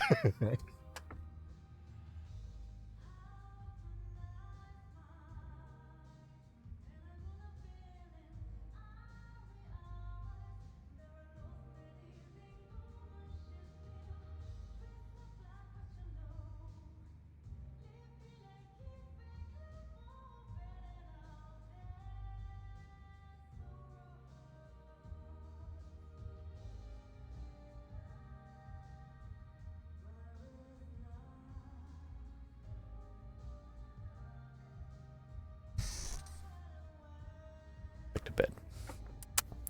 Just go back to bed. There you go. There you go. Poor sheep dude. That's fucking adorable. Pat this cat. I wanted to, but he was napping. Then he snapped his head up at the last second. I was like, all right, well, I guess you're awake now. you can wake up if you so desire. Gokin, one of my ASMR men has always refused to show his dogs because he was scared of someone finding them. Well, that doesn't distill much confidence in me, but I'm such an unknown person that I think it's probably okay. Let me just make sure. There might be... there might have been a name in the background I forgot about. Let's just cover that back up. Like that. There we go. That's better. Perfect. Professional broadcaster that I am. Fucking leaving the stream with dead air to get a picture of my kitty cat. Let's see. I'm gonna put him in the. I'll put him in the IRL pics. That seems fitting. Let me make double sure that I'm not doxing myself live on the air. Just make sure. Yeah, it should be fine. He's on his pillow. He's on his little blanket. So get rid of any details that might be there. There we go. And there. Okay, there he is. There's a tamed beast. As you can see, he's so if you see it, he's so happy. I think he heard me saying he's gonna get a picture, and he was waking up like, oh, he's already doing this bullshit. Oh, I look so annoyed. I think he was sleeping, and then as soon as I stood in front of him with the camera up, that's when he opened his eyes like he knew. He's like, are you taking a picture of me right now? That poor guy. He spends his whole day sleeping. Poor buddy. Poor fucking thing. He works so hard. I slave away at angelic duties to make money to buy him food. And he just lays there and sleeps. Poor guy. Sometimes he has to... The poor guy has to climb down to eat food when it's delivered to him for free, and then he climbs back up and goes back to sleep. Poor thing. He's so fluffy. He looks big. He looks like a big chunky cat. He's not that big. He's just so furry. Cats have a sixth sense about cameras, for real. They do. There have been times where he sleeps on top of me, and I think, oh, that's adorable, so I'll go to take a picture, and as soon as the camera silently comes out, that's when he opens his eyes, like, are you fucking photographing me? Despite how annoyed he is, he loves me. He'll look annoyed like that, and I'll pat him on the head, like, when I was making those kissing noises, it's because after I got the picture, I gave him a little pat on the head and a kiss on the forehead, and I could hear. I took one of my headphones off just to make sure, and as annoyed as he looked, I heard him starting to purr. I was like, yeah, you fucking like me. Don't act like you don't. Cat, you think you hate me. That's how cats are. Can you tell I like cats? Is it obvious? But yeah, that's a tamed beast that I'm always referring to. As you can see, he's, oh no. Yoko's out. You have to fix that. But yeah, you can see he's sleeping on his own. My pillow is like right next to his. He's just sleeping on his, and he spends a lot of his time there. As cats are wont to do. That, or he'll go to his son's spot if he wants. Alright, customer service time. Another round of training. Bro sheep dude. He's like, I ain't getting paid for this. I love cats so much. Fuck my awful, disgusting body. Fuck you, fuck you. Alright. It's a little brutal, but I get the sentiment. I guess I'm thankful that I'm thankful that I'm not allergic to cats, but that giant furball is so furry. He's always got, no matter what, he's always shedding a little bit. That's why he has his own blanket. Because he gets so furry. And then his tail is also very furry. So I'll be sleeping and I'll wake up to his tail flopping on my face, and I go, oh, it's so nice, good morning to you too. And he also knows, cats always know this, he knows exactly how to, like, piss me off enough to... First of all, he has an automated feeder. I have a feeder set up for him because I used to feed him by hand. I think he might have been feral when he was tiny, so he got really, like, not aggressive with food, but he's like, you know, he thinks it's gonna get taken from him.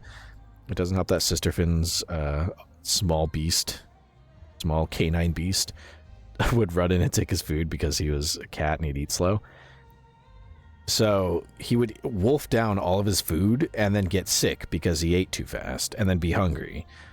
And I didn't like him doing that. So I got him an automated feeder and set it to be specific portions so he can't overeat, so he won't do that. And he, you know, gets plenty to eat, but he doesn't like it because then he can't just eat 24/7. And he knows I can open it. So early in the morning before the food gets like dispensed, he will sit there on my bed and he'll fuck around with some decorations that I have, knowing that it's going to annoy me because I think he's going to knock it down or cut in, like scratch into it. And I can't do anything about it until the food gets delivered, and then he runs down to go eat it. But good old tamed beasts, aren't they great? Aren't they lovely? I'll shit talk and insult him as much as possible, and then I'll cuddle with him when I go to sleep, because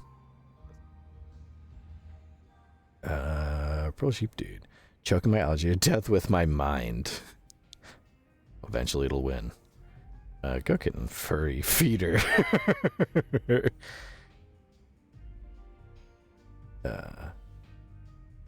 Allergies are a bitch. They are. I'm glad I'm only allergic to pollen and such. Where Bimby? Does this pretty boy have a name, or is he Catfin? It's okay if you don't want to say, I understand. Don't feel obligated.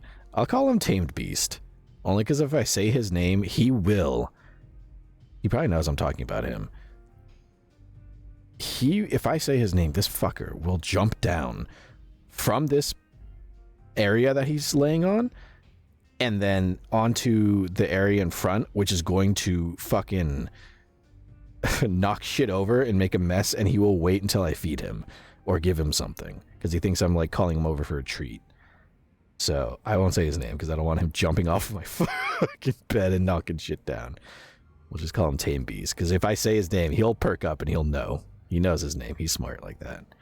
I'm not about to have him make a giant mess that I can't clean up, or I have to stop stream to go clean up. Thus the Tamed Beast is what I'll call him. Gookin, don't tell baby we know they're a stalker. Most of it is just the fact I don't want him jumping down. He will. This fucker's crazy. When it comes to food, oh, he's quick as shit. Oh, man. Pro sheep dude, my cats are so far away from me. I'm gonna go home this Christmas and shower them with love. I'm gonna be absolutely dead, but I'll never regret it. Oh, how sweet.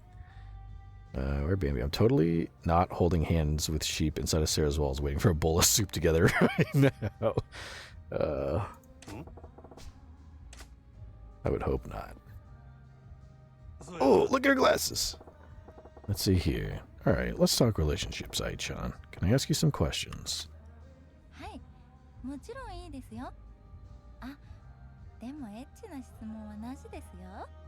Do I seem like a guy who's going to ask you pervy questions? Don't answer that. I wouldn't. I never would. That's a shame. Let's get right to it then. What kind of guys are you into, Ai-chan?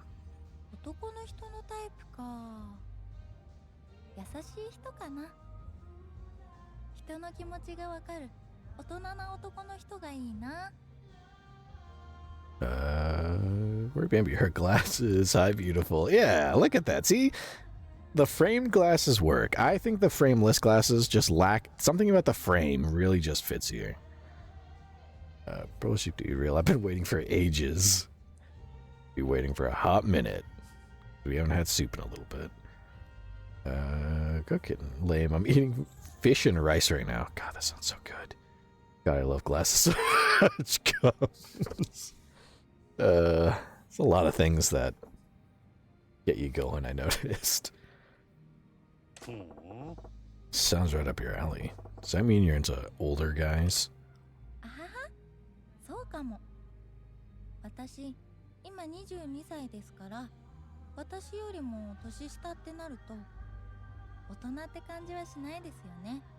She's a baby. So, the older guys is yes. I'm an older guy? Not an older guy. Old guys fall for you. Gray hair. Okay, then. We'll go with the old guys fall for you. I bet older guys find a cheerful, bubbly girl like you irresistible. Yatta?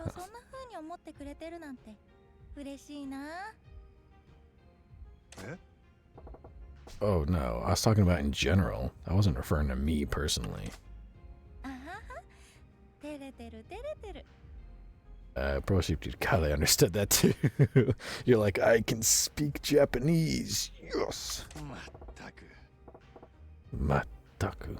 I ain't blushing. Give me a break.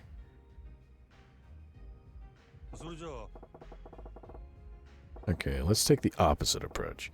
What kind of guy turns you off? Purple Sheep Dude. Very simple sentence. Granted, but still happy. It's more than anything I would know. Good kitten. My message didn't send. Hate Twitch. I love bitches with glasses and bitches who are bitches with glasses and bitches who are fat. There you go. Got you so right. I hate high and mighty guys. Yeah. Nobody likes high and mighty guys. I don't know who likes high and mighty guys. I don't get it. Humility will take you a long way, I think. But what do I know? I'm just a humble little angel who don't know shit. But yeah, if you're ever an asshole to staff members, you're just the worst. Cooking. Pride is like the most unattractive thing in guys. I think it's okay to have a little bit of pride where you like a justified amount of pride. Like if you, I don't know, if you got yourself a new car, you worked hard, you saved the money, you got yourself a car, and you take pride in it. It's one thing to take pride in something and like take good care of it, or yourself. If you like take pride in yourself and you like clean yourself a lot and you make sure you shave on the regular or you know, whatever it is, that's fine. I think there's a difference in having a little bit of pride in yourself and just being a narcissist. It's kind of a, maybe not a thin line, but there's definitely a border there and you got to be careful. So I think having a little bit of pride is good, but going overboard with it and being a haughty, high and mighty dickhead, nobody likes that. I don't know why the fuck anybody would think that's attractive.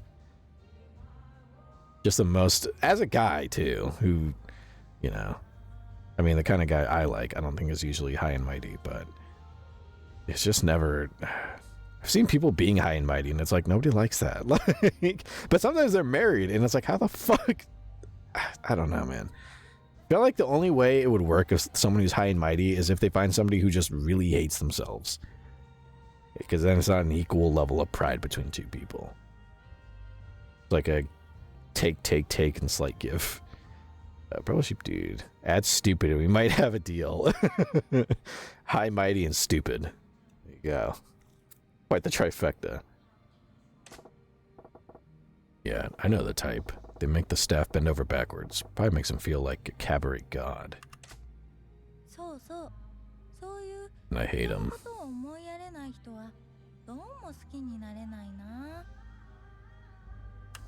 Whoops. Well, at least you got a consistent internal system there.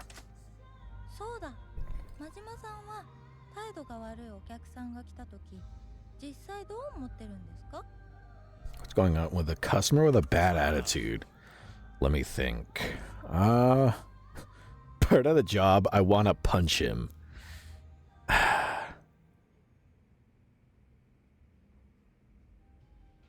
Pro Sheep Dude, you reading that after shitting all over it? I mean, I can get it if it's a fictional character.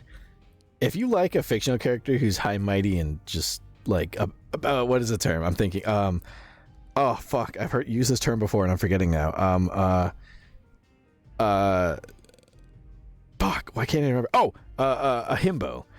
If you like a himbo, that's fine. If you like a fictional himbo, I feel like a real himbo would be a fucking pain in the ass to deal with. But if it's fictional, that's fine. Like if you have a character who's really like narcissistic and you like that, that's fine. But I feel like if you genuinely actually really like somebody who's just really like just so high and mighty that they're really shitty to like staff, is just like to me inexcusable, terrible. Pro Sheep Dude. In my defense, being an actual asshole is off the table, but those slightly high and mighty but just stupid is great. Himbo, yes. See, I can see the appeal to a himbo. Because himbos are actually absolutely great guys. I was gonna say, even then, I feel like some of the himbo characters I've seen aren't usually assholes. They're just really attractive and just really stupid too. They're just really nice. They're like golden retrievers. They're really happy, really excited. They don't know shit, but there's not a thought in their head. But they're just so, they're just fucking happy to be there. You know, jingle some keys and pat their head, and they're like, "Oh, you're so cool." Gookin. I love CL, and he's prideful, but his actual patheticness evens him out. Makes it all even. No, because Himbo's actually absolutely great, guys. Even though I'm not a fan, pride annoys me. I get it. It's different for some people. For me, it's, like I said, I can take a little bit of pride. Enough pride to where you take care of yourself, and like, you care about your looks enough to at least keep yourself looking, clean and whatnot. Not when you're looking at yourself as like God's gift to earth. So everyone else is below you. That level of pride is shit. But a little bit of pride, And this is more applies to like real life people. I mean, fiction, anything goes. Who gives a shit? That's fine. It's fictional. You don't have to worry about that. They're not real. When they're become real people, that's where the problem starts. That's where it's like not cool anymore. That's where I've met people that are like that in real life. They're not as cutesy or cool as they are in fiction. They're very fucking annoying. I forgot she asked me a question. I'd say part of the job. I've worked with people that are very shitty to staff. And as much as I hate it, I would say it's part of the job. And I just kind of bite my lip, or bite my tongue, and just grin and bear it, as they say. It's annoying, but I deal with it because it's part of doing business. It's all about patience. That's the way it is. She can agree. Oh yeah. So manly. Go kidding. I love CL Phantom Hive. Best character ever. Love him so much. He's the guy from Welcome to Nightville, right? I still need to listen to some of that. Bro Sheep Dude, I'll be honest, I love that trope of the guy who's just so full of themselves but say dumb shit. And the quiet smart type who just listens to him knowing he's a fucking dumbass but still loves him for no fucking good reason. And they just steer him in the right direction. The guy's too stupid to notice. Aww. Yeah, like that could be interesting. But yeah, I wouldn't date that. It sounds exhausting. Yeah, in fiction that's awesome. In reality, that'd be a lot of fucking work to deal with. You'd have to really love somebody to do that. And I don't know. Go kidding. No, Black Butler, that's right. Go kidding. High School Host Club. Oh, who are the characters that do that in the show? I don't remember. It's been way too long since I've seen that. I haven't watched anime in a long time. I keep saying I'll fix it, and then I never do. It don't pay a single yen to get all ticked off about every little thing in this line of work. You gotta be smart about that kind of stuff.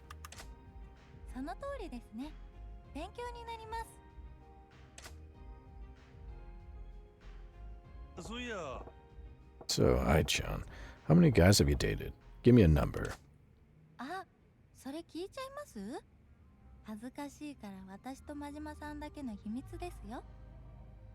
Okay.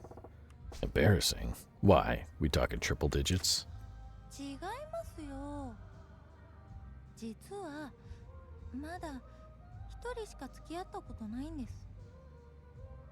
Dude, one guy before. For real? We just have a line of guys at the door. So who's the lucky fella?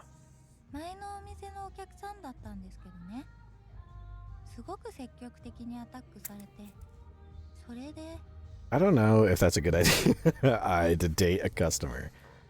There's a saying. This might make me sound like an old man, but there's a saying. You never get your honey where you make your money. That never ends well. Kyoya is voiced by J. Michael Tatum, who also voices Sebastian in Black Belt. Crossover orgasm. Tamaki and Kyoya, kinda. Interesting. I'm trying to think. I've definitely seen that trope before. I just don't remember any characters to any of the animes that it would apply to. Let's see. Do you think that in this line of work you end up dating your customers more often? 特に規制もなかったので、そういう子は結構多かったです。でも、私は Oh, they broke up real quick. Why? Just kind of schedule conflict or nonsense like that. 私、振られちゃったんです。思ってた Oh, she got dumped. Rip. ひどくないですか？もう、私のときめき返せって感じです。She got dumped. That's sad. That sucks, yeah. What kind of reason is that, though? Can't force a girl to be like the one in your head. 私、彼氏の前では無口になるみたいで、それがダメだったらしいです。イメージと違う。もっと明るい子だと思ってたって。Didn't like they told me. Thought you were more outgoing. You're not the same person. This is bad advice. Don't say that. You gotta talk. Say he was wrong. I'd say you were just being real. You're just being yourself. And if he couldn't take you being yourself, girl, you don't need him. All right? Just, you gotta know when to fold your cards and walk away from the table and say bye-bye. And you did. So, no. Good for you. You were being real. Hard to imagine you being all quiet. That's the side of yourself you'd only show a boyfriend. I'm kind of jealous. 真島さんって前向きな人ですね。そんな風に言われたの初めてです。なんか笑っちゃう。Eh? What's so funny about that? いやいや、違うんです。なんか嬉しくてつい。真島さんが彼氏ならよかったのにな。Don't say that. That scares me. I don't know what's going on right now, but if you're having a good time, then so be it. Wonder what you'd be like if you were head over heels in love with a guy. Well, sheep dude, gosh darn it. I put my stitch marker down somewhere and now I can't find it. Oh no. The hunt begins.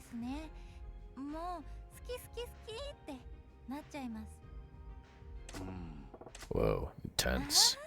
わかんないですか？一日中その人のことばかり考えたりするんですよ。You go all in, huh? If you fall in love, you go after a fellow like a woman possessed. いやいや、アタックなんてする勇気ないですよ。考えただけで私、心臓爆発しちゃう。Oops. Hit the wrong button. That's a surprise. So how would you deal with those love feelings, huh? ずっと胸にしまっておくかな。それで、いずれその人に彼女ができて、勝手に。Okay, she's really honest with herself, but that's kind of sad. Keep it all bottled up. He'd eventually find a different girl, and I'd probably be heartbroken. That's cute. Missing out. Don't you think you're missing out on life that way? そんなの、私だって分かってますよ。でもしょうがないじゃないですか。What can I do? You can grab life by the balls. Sorry, that was insensitive. Ah, that didn't work. 私、3ヶ月は根に持ちますからね。Yikes, that's a long time to be in the doghouse. I should have said that's cute that you just bottle up your feelings.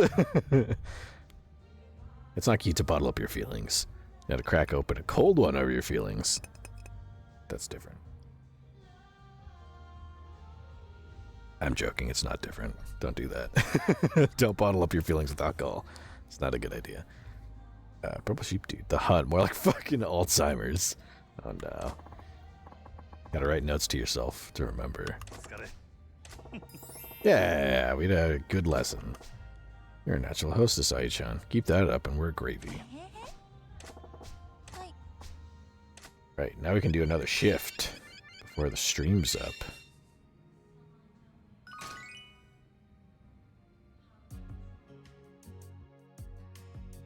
Okay, so we need to change out. We gotta change out some staff, because some people are tired, and Kiyoko is absent. Let's fix that. You need a break. Dolly is ready? Dolly is ready. Get her in. Kyoko's out for the day. Let's replace her with Koizumi. And let's replace... Let's get Psycho in. Okay. Alright. We have enough time to do one more shift and maybe another special training. And then we'll save stream. Or we'll save the game and call stream there.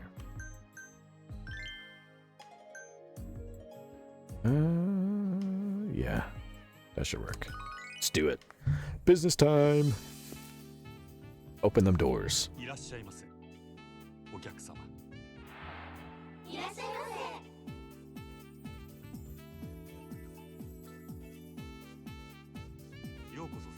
Right. Oh, he hates he hates everyone on my staff. Fuck. Okay, we're off to an awful start. Go with her for now. He's gonna cause some fucking issues. Well, sheep dude. Oh, and by the way, guess who did run out of yarn? Oh no. Did you find a replacement at least, I hope? Oh, I should have put I in there. She needs to practice. Uh-oh. Trouble.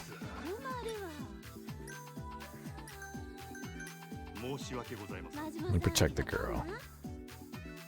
Girls recover a little. I forgot they can get in trouble like that. And I never know what the best option is. I tend to stand up for the girl. I don't know if that's always the right option, but to me, that's the right option. She's just trying to do her job, dog. You gotta be a little fucking chill. To kick your ass, I will. Don't tempt me.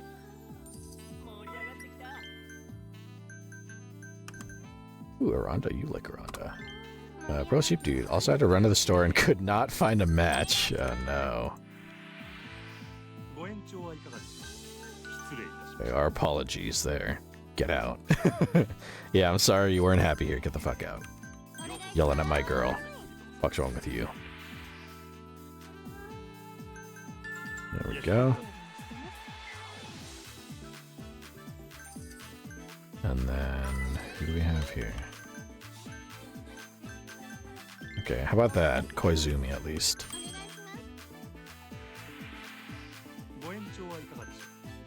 There we go, thank you. I hope whatever your project is does not come out too different. Hope it all comes together. Fuck. It's everybody. Get her in. It doesn't matter. He's gonna be pissed off.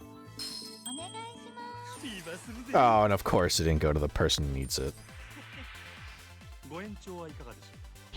Fuck. Come on. Alright, he's gonna cause some fucking issues with her, I can tell. He's gonna be a dick. There, get Ai in there. Son of a bitch, what are you doing? There. Be nice to the fucking girl, alright? Sit down and have a good time. Dick. Gracious send off, there you go.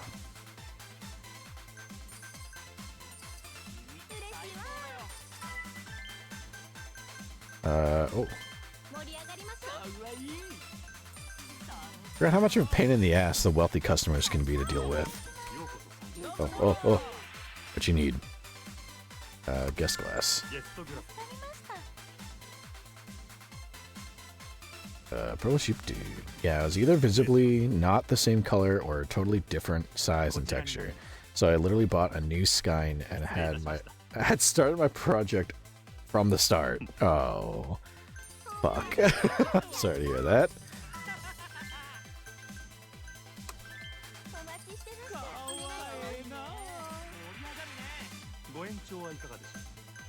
I apologize, I guess. You didn't have a good time. Sorry.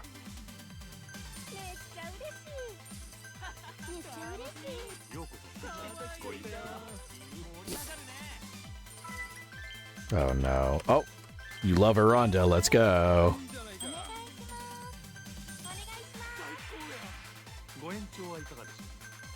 Fuck. Nobody wants to extend their sessions. Alright, what do you need? Ashtray.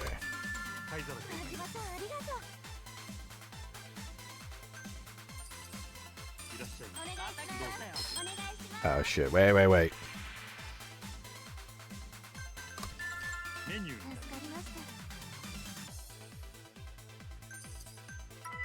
Hold on.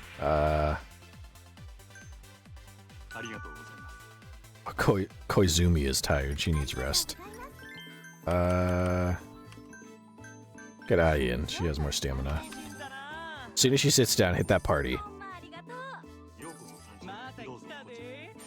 There we go.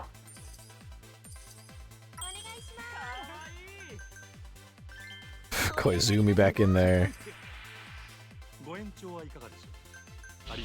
Okay, I think it says, if it says short session down there, they don't want an extension.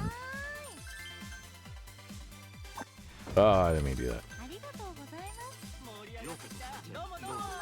That might be an indicator they don't want to fucking extend their session. Do you want a longer session? Please. Fuck.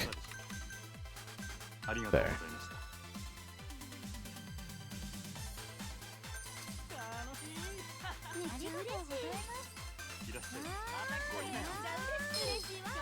Well, let me see whoever this is.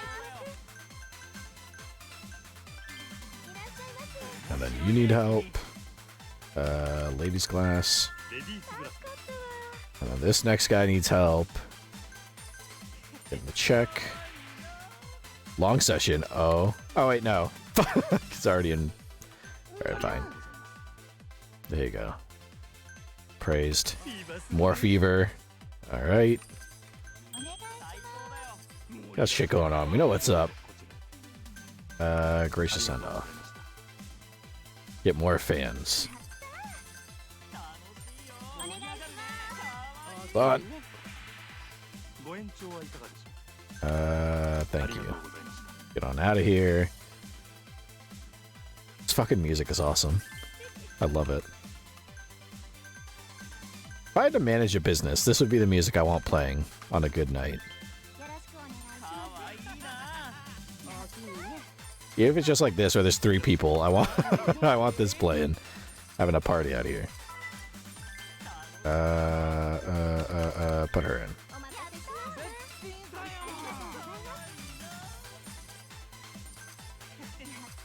Alright, she's about to go. Gracious send off to get more fans. Alright, how much money did we make? Ooh, okay, not bad, not bad. 17.7 million yen. Okay.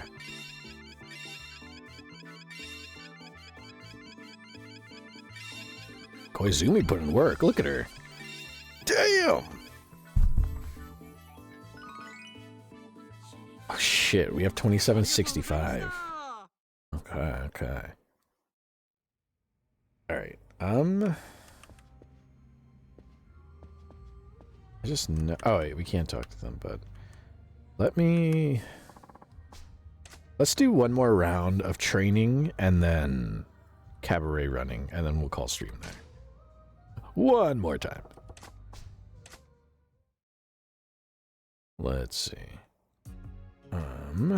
We need to switch some people out because I'm sure people are getting tired. First, special training. Oh no. No, more disco. Oh, fuck. Okay, I think we can at least do it easy. If I can do it easy, she'll actually get some experience. Otherwise, we're fucked. Alright, let's go out for dating practice. Dating practice? Yeah, sometimes you go on dates with customers, then come into the club together. You gotta be able to have a good time. So today, we're gonna practice at the disco. That sounds like fun. I'm looking forward to it. Eurobeat. I like Eurobeat. Oh, we can't do easy, thank fuck. I don't know what song this is either. Is this Eurobeat? This sounds more like disco. Purple sheep dude, I got standards about discomfort. I'm gonna be in a lot of discomfort in a second here. I'm gonna do this dancing shit.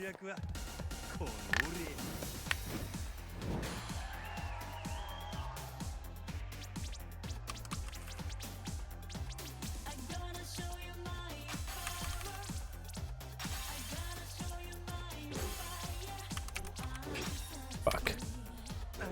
Oh no.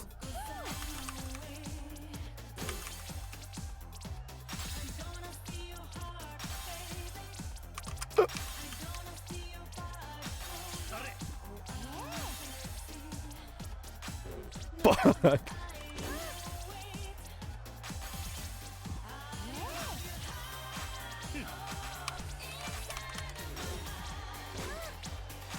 Oh my god.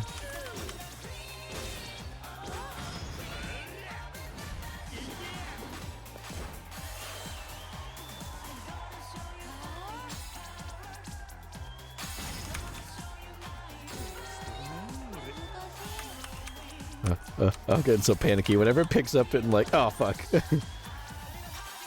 Oh no.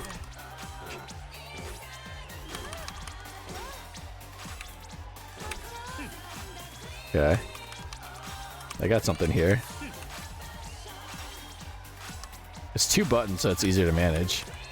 Oh no, I fucked up. Oh. Okay. Real sheep dude. I wrote disco with a bunch of O's, by the way, but it's fitting. Oh, we actually won. Thank fuck. The second I started missing button inputs, the first thought in my head was just, it's over. We fucked up. We lost. It's all falling apart. Yay. Today's practice was perfect. Did you get the hang of things? Dancing is fun. I learned a lot. Alright. Easy. Okay. We need to fix the cast. So, Dolly needs a break. We can put... Let me get some of the brass girls. They don't get any play. Let's put Carrara in. Etsuko needs a break. Let's put in Kyoko and Koizumi. Let's replace you with... How about Shinomi? Seiko, you... I'm trying to find who has really good... I have Carrara. How about Namiko? I needs a break. We'll get Yuki in. And then Marilyn, I mean. I don't know why I thought those were 2 L's. Marilyn. Mitsuko and Ume both have 0, like, stats. Let's... I'm gonna put in Endo. Those other girls really need training, but... We'll save them for when we're getting ready for the Cabaret club fight. They can be the switch hitters while everyone else rests. Alright. We're ready. Go to Club Jupiter. Try this shit out.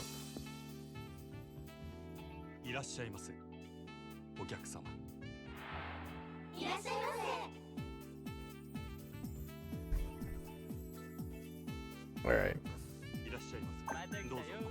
Please. Okay. Let's get a Rhonda in. Good start. This guy's in a suit. He's probably gonna be wealthy.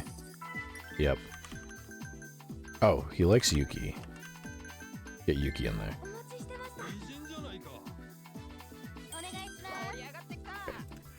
What's up? Guest glass. There we go. Okay. We're off to a decent start so far. Oh shit, hold on. let's go with Carrara here. Ashtray. This guy wants a long session. He might be willing to extend. So this is good. I love when it plays this little cutscene. I don't know why. I just like seeing Majima be such a professional. He knows what's up.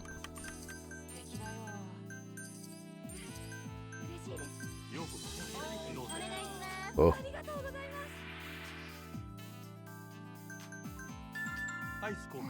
There we go. Look at this. We're getting the hang of things so far. It's a good shift. Okay, get Shinomi in. I think he wants a short session. Short session, yeah. There. You out of there.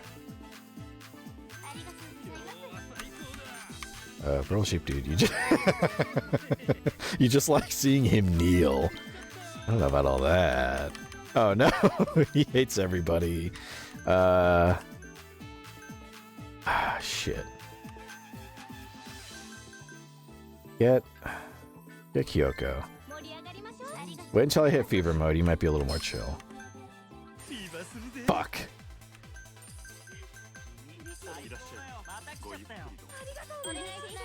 You can't deny. You like seeing Majima kneel.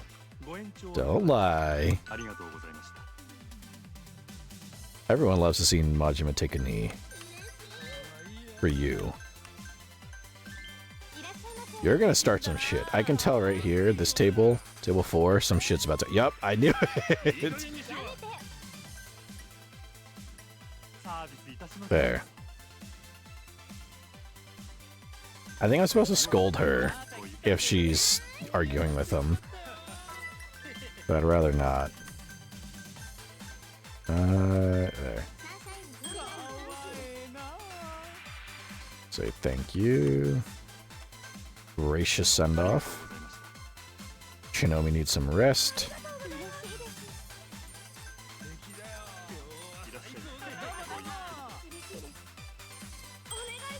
Oh, wait, hold on.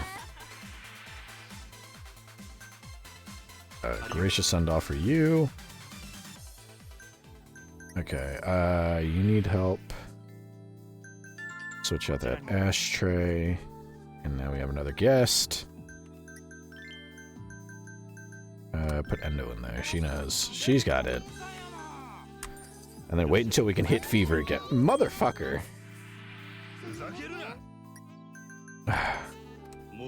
There. Okay, can you play fucking nice? Come on, man. You need help. Some ice. Here you go.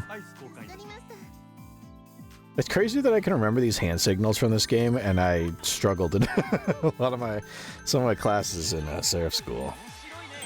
But I can remember the fucking hand signals in this minigame.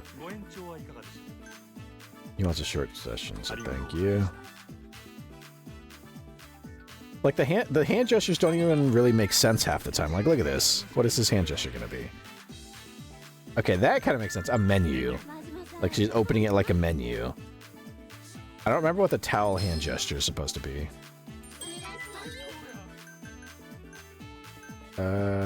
Get a Rhonda in there. He wants a short session, so thank you. We can do fever, hit fever mode. The party started. You need help. That's a ladies' glass.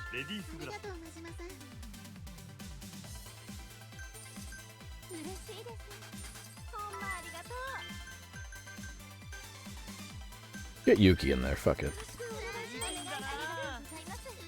Check.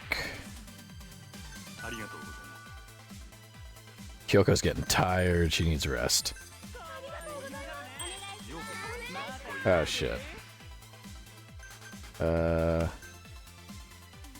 Send another gracious send off. I try to do the gracious send off to get more fans to come to our place. You need... that's an ashtray? Yeah. Look, he's gonna do the kneel. Oh, no, he's not. I think he only does it once per shift.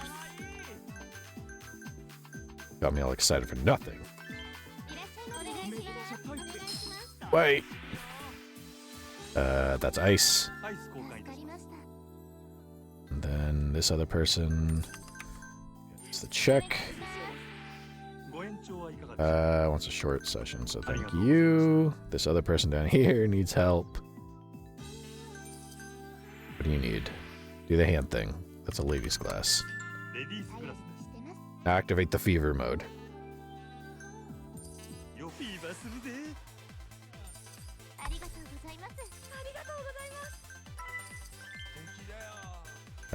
Get Kyoko in there.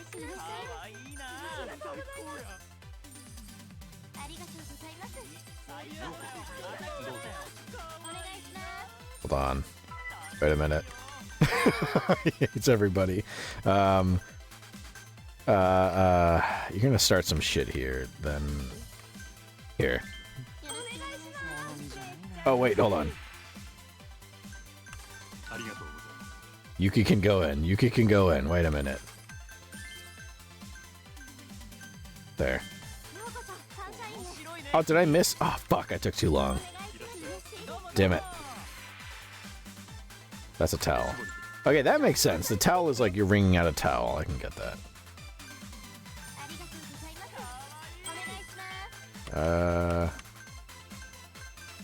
Here, get Shinomi. Check. Get you out of here. There you go. Hold on, I can do fever one more time. Hit it again. Damn, look how long he's gonna be here. That's a guest glass. Put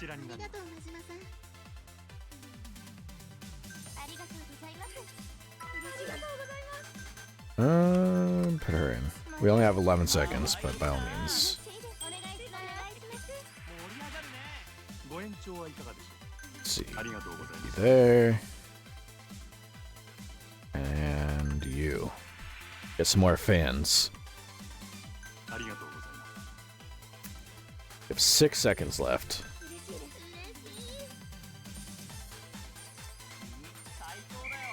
Alright, how did we do? We had to have done pretty good. Ooh. 22 million. Look at that.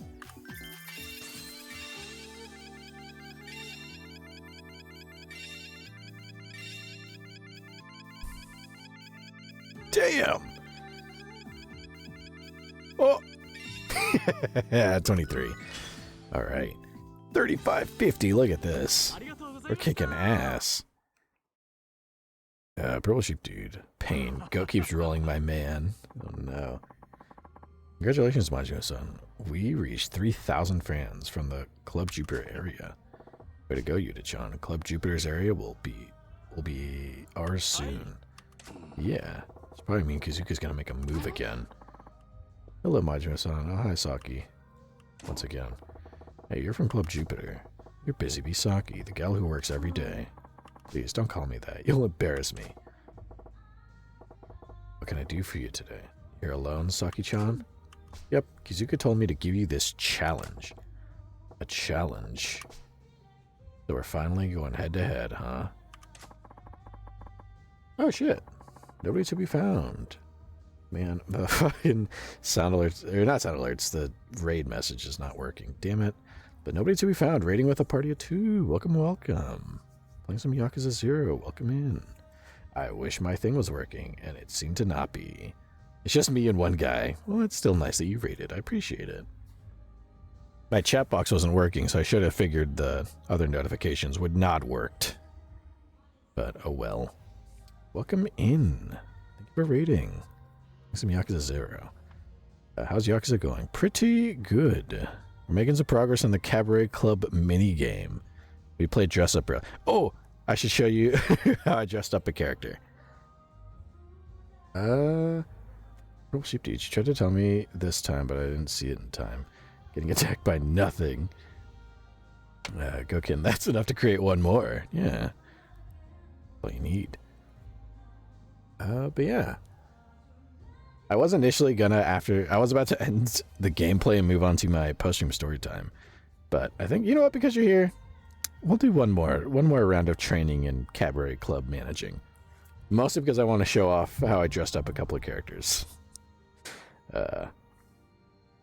Yes, we just about to, not tonight, but, you know, next stream we'll be challenging another Cabaret Club owner. So that'll be fun. Making a little bit of progress. Nobody's to be found. Don't let me interrupt your story time. No, it's okay. In fact, you could, if you would like. Of course, if you have to go, I totally understand. But I'm reading Christmas stories because it's Christmas time. I found a website where a guy just archived a bunch of Christmas stories, and I've been reading from that for the post-stream story time this season. So if you'd like, of course, not saying you have to, but you're welcome to chill the post-stream story time in a little bit. You intrigue me with the pride you have in the outfits. One of them definitely looks way better to me. The stats work out in a weird way. I prefer one outfit more than the other. But yeah, she's warning us about something. I'm really sorry about the other day. I want our next battle to be fair and square. Yeah, we'll do this Cabaret Club battle style, right? Yes, but as long as I'm around, I won't let Club Jupiter lose. Well, Ai-chan could take you guys on all by herself. As long as we got her, there's no way we can lose either. Don't get cocky. Yet.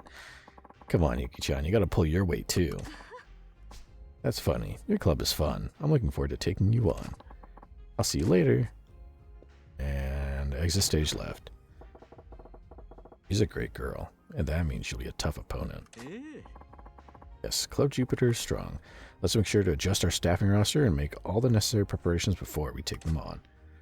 Sotenbori Club's Cabaret Club Czar. You can now choose to battle against Club Jupiter in the Cabaret management menu. I think we'll save that for next stream. That'll be like one of the first things we do. But we'll do one more round of training and stuff before we call stream, just to get us a little bit closer to having an edge against them. I want to beat them in one go. If possible. Purple Sheep Dude, I messed up my crochet. It bugs me. Now I need to start over again. Oh no. Well, man. Hopefully you didn't make too much progress and you don't have to restart too far. Otherwise it's like Sisyphus pushing that boulder. Go kidding.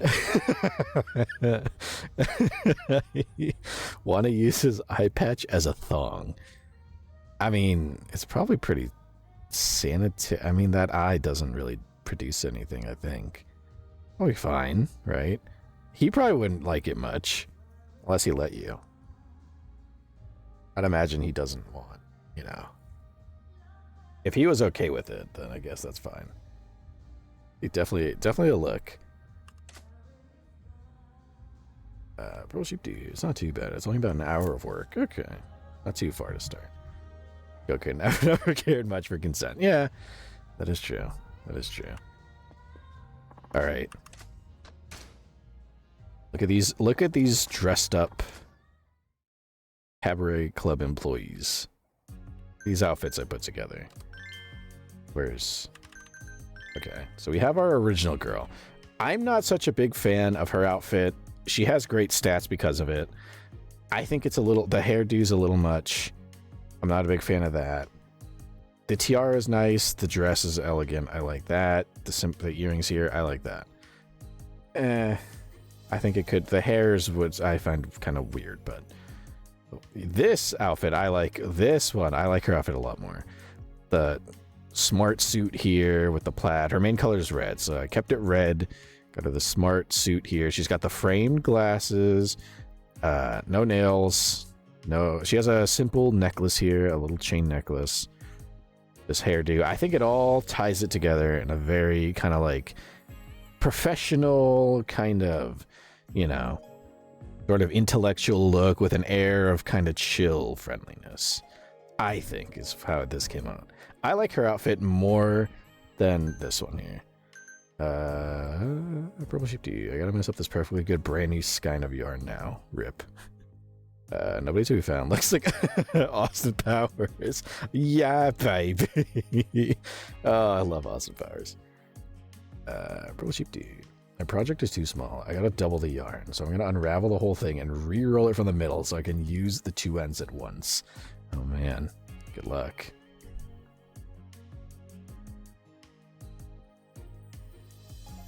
Right. We're gonna do a round of special training. And then we'll do a what's it called? One more round of running the club, and then we'll call stream there. Let's see. I need special training. Yeah, so this is just a lot of chatting. So we pick up where we left off on your training. Let's do it. As usual, think of me like I'm a regular customer.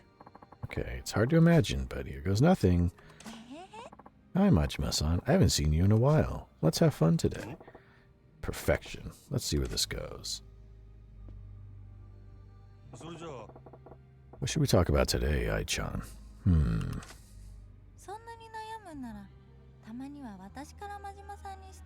Oh, ask me a question. Purple Sheep Dude, I wouldn't mind that much if I didn't know this was going to take me longer than the project to do. Oh no. Well, gotta start somewhere. Sure, asking questions is just as important as answering them. Alright, let's do that.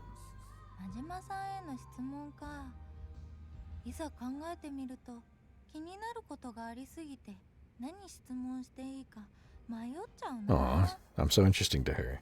What do you mean?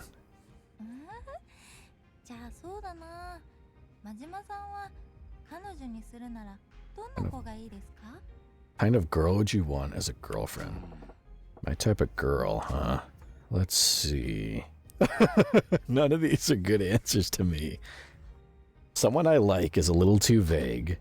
A girl like you is a little awkward considering where we are. This is just no. This is a terrible response. She'd be kinky.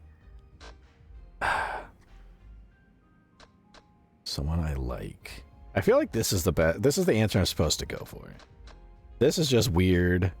She wouldn't like that. That's just bizarre. This is too vague. She's not going to like that as an answer. I think this is the correct answer here. A girl like you. Let's see what she says. Girl like you, Ai-chan. You're really cute.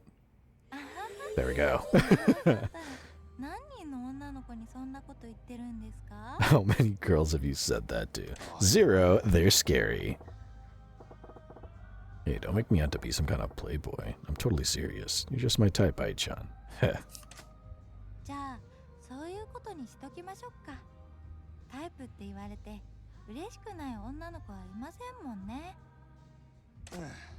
Oh, you still don't believe me. You're making me sad, Ai-chan.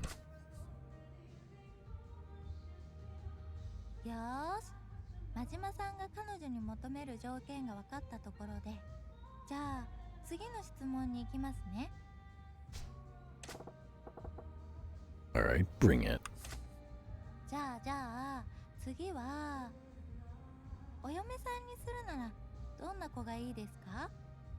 If you were going to marry, what kind of girl would it be? That's an even scarier question. Well, sheep 0. They're scary. Oh man. Nobody to be found. How to flirt. Brought to you by Mansers. Yeah.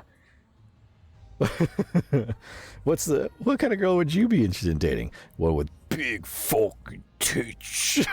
That's what they'd say on Mansers. Chicks love it when you say that. I'm so sure, Mansers. How many seasons did you have again? Oh, that's right, 1. Damn, I'm surprised I didn't take off. The world is deprived of Mansers and we'll never find our way, I guess. Rip. What girl would I marry? So this time it's wife, not girlfriend, huh?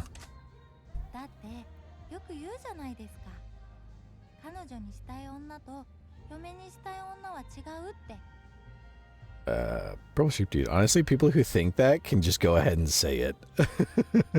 Would you? would any girl really? I don't know. I guess to an extent, I could see it from a girl's point of view. At least I know you're fucked in the head. You just put it right out there. If you just fucking smash that ice with a mallet and put that out there, at least I know you're batshit insane. So that tells me once this is over, I should never talk to you again. paint the whole sky red with that flag. There you go. Yeah. At least you know. They're fucking nuts. Nobody to be found. I googled it. Someone has 4 seasons? What? Why? How the fuck does that get more than 1 season? That tells you. I think that's a perfect encapsulation of what it was like in the fucking like 2010s, early 2010s or late 2000s, whenever that show came out. What a fucking 4 seasons. Silent Library only got like a couple American seasons, I think. That sucks. Silent Library is a lot better. No advice there, just fucking people being punished for being noisy. The wife is forever, so... Oh my god. She's good in bed. This is a terrible, terrible answer. Machima. I'm guessing this is the correct answer. She's a good cook. That's a better answer than she's a good lay. Like a creep.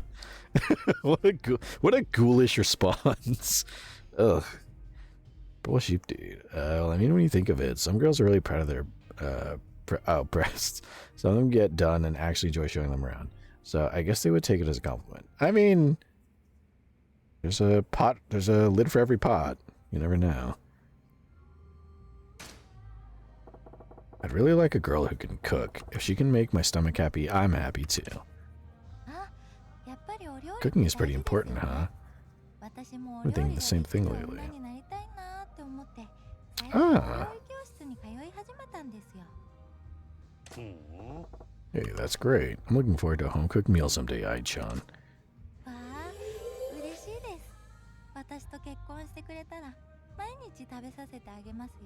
Yay! Nobody to be found. I think there's a difference between knowing your partner likes them and that being the opening line. Yeah, that's true too. The first thing you ever say is like, so what do you look for in a woman? Giant rack. You go, all right. Cool.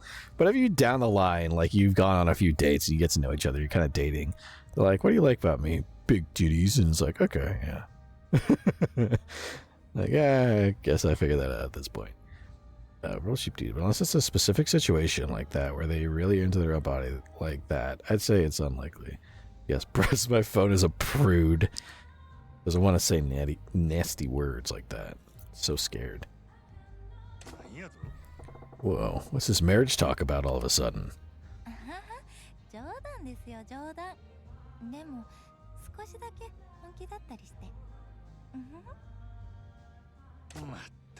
Hey, don't tease your elders. Yeah, don't tease your elders. It's not nice.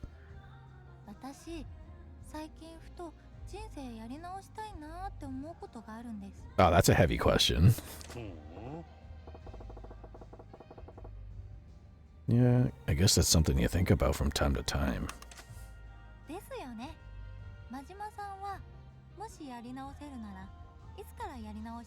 Oh, you don't want to ask Majima this question. Where?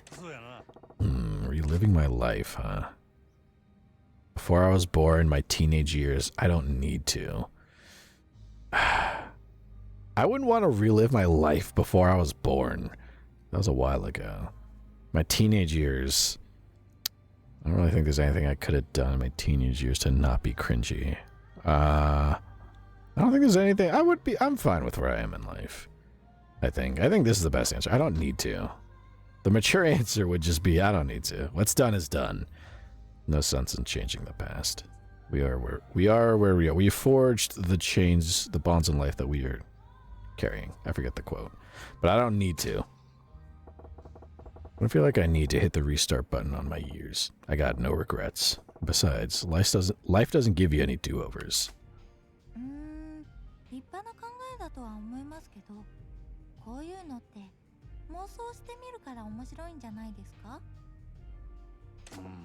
Sure, but it just leads down a bad road. You can't change the past, and no amount of what-ifs is gonna fix anything.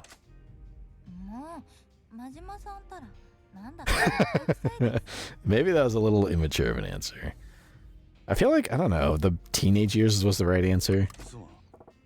Really? Sorry.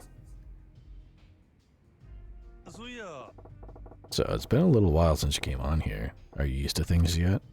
はい。このお店は働きやすいし、雰囲気もいいので助かってます。いじめとかいびりもないですし。Nobody to be found. Her asking about marriage reminded me the only person who made it out of Enron, a billionaire with no legal consequences, is the guy who one day married a random stripper and quit on a whim before the scam kicked off. He's doing great now. The universe is strange. Yeah, it is definitely weird. But I guess if you think about it, like, he got out before things, I guess, really got bad. They're probably weird, but they weren't getting... It's a game of, I don't think you've ever heard of it, called Crash. The idea is, like, there'll be, like a fictional stock that's, like, going up and up, and the idea is to get out before it crashes. He knew to get out, like, the crash was up here. He knew to get out, like, down here. Like, he could have gotten greedy and gotten closer to this area, but he knew to leave here with his, with his billions of dollars in a stripper. Instead of going over here with trillions of dollars and a harem, and then it just hits to shit, and it's all over. So in a weird way, the universe is strange, and he was strangely leaving at the right time. Crash sounds like crypto trading. It is. That's pretty much all crypto trading is. It's just a big giant fucking... It's always destined to fail. It never goes well. It's never gone well. Go kitten. Sarah loves thinking of anything with teen in the name. I don't know why I read this, but I know what they're going to say. But yeah, crypto is always... I still love... One of these days, I need to find that video of, like... It was when Bitcoin was kind of becoming... Years ago, when Bitcoin was, like, kind of a... Not new thing, but it was becoming kind of a more mainstream thing. And some fucking guy in New York was, like, on the news talking about it with some news reporter who was hanging out with him. And it was, like, a beat piece. And while he's, like... doing this, the whole bit was, oh, I'm gonna buy pizza with Bitcoin because that's the future. We're gonna use Bitcoin for everything. We're gonna phase out cash. We're gonna go all the crypto and Bitcoin. It's gonna be great, super cool. Pay with everything with our phone. So he goes. The whole thing is a shit show because first the guy has to find any. He's in New York, I think, mind you, New York, popular for having good pizza. He has to find a pizza joint in New York that accepts Bitcoin. And they find one miles away from where they are. So they have to hop in like their news van to go all the way there. So they go to the place that accepts Bitcoin. Then they have to go through the fucking process of using Bitcoin. They buy 2 slices of pizza. The guy has to go to like this special Bitcoin accepting device. Like they're, instead of a regular register, they have like a special like area to do that. He scans some code. He has to wait for verification. Then the pizza shop has to set up a deal that the guy has to accept. Then they have to go and like say, I will pay X amount of Bitcoin. The pizza shop had to go, I will accept X amount of Bitcoin. Both people had to accept. In the meantime, while he's doing all this, the news people are showing how in the time he's trying to buy 2 fucking like slices of pizza, there's a line of people who are buying pizza with cash and credit cards, and it like 50 people go by in the time it takes for him to do this stupid fucking deal that would takes like a couple attempts. Eventually he gets it, and then they go and sit down and eat their pizza, and they're like, yeah, so I guess Bitcoin is, it's on its way. And the guy's like, well, it's on its way. It's not perfect, but it's going to be the future. This was like a decade ago. I don't think it's gotten any better. Go kidding. God, there's Bitcoin ATMs everywhere I'm from. I've seen Bitcoin ATMs, and I don't understand. Bitcoin's not cheap. I forget what the exchange rate of it is right now, but I don't know why. That's like going to your ATM and going, let me take out some cash. I'll take out a good, cool $5,000 in cash. That's a big transaction to make. Probably should do those exist. They do. They have pictures of Bitcoins on them. I've seen a couple of them. I never see anybody go to them. They're caked in dust. They're not used. At least where I am. Sounds insane. I don't know how they work. I don't think anyone uses them. Not that I know of. Nobody to be found. You buy part of the coins, not all of one. That's true. I guess you buy parts of it. But then it's such a weird, because I've seen how people try to do crypto exchanges, and it's like, if you're spending something with like Ethereum, it's like 0.0000135 Ethereum. I don't get it. Nobody's to be found. I don't own any crypto because I feel like I would instantly become a target for robbery. I did, when crypto was like new and starting, I did invest, I think, a total of maybe like $10 between like, or no, a total of like $8 between 10 cryptos because I knew they were not going to do very well. And over the next couple of years, all of them collapsed and I got my money back. I was like, all right, well, that's why I don't invest in them. I'll stick to stocks, thank you very much. And, you know, boring shit like CD bonds and things like that. Where'd Bambi? There was a machine in a grocery store I worked at. They're always in grocery stores. I've always seen them in, not all the time. If I ever do see them, they're in a grocery store and nobody's going to them. They'll go to the scratcher machine. They'll go to the fucking, like, the scratcher machines. They'll go to the coin stars. I was about to say they would go to the red box. They don't have those anymore. That's not a thing. But never the Bitcoin machines. Those just stay right where the fuck they are. Nobody's to be found. Just buy gold. Keep them in your basement. Yes. Invest in precious metals and stockpile. Start a dragon's hoard. Precious metals. Might not be too crazy of an idea sometimes. Bullshit, dude. There was. I never noticed it. Or maybe it might have been a Coinstar machine. Coinstar's machines, I think, get way more usage than the Bitcoin machines I've ever seen. Okay, not Redbox. Yeah, Redbox isn't a thing no more. Y'all remember Blockbuster? Blockbuster was cool.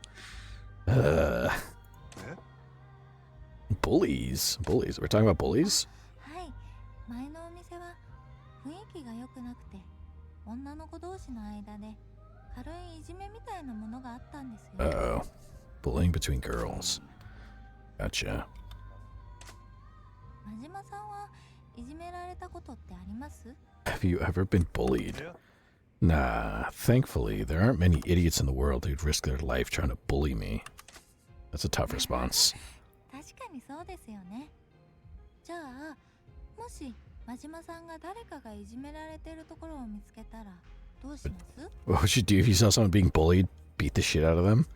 Not the person being bullied, beat the shit out of the bully. I mean, well, I'd put a stop to it, of course. That's Majima. Put a stop to it. I'd end it faster than a late freight train. I got no tolerance for bullies.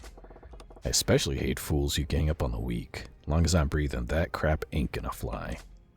真島さん、かっこいい。そういう人がいてくれることで救われる人がたくさんいると思います。Gookin, don't make me sob. I used to get a Redbox movie every week from the closest Dollar General. There's one or two Redboxes in my area. And I used to rent games from them, and it was fucking rad when I still played on console. And then they shut down.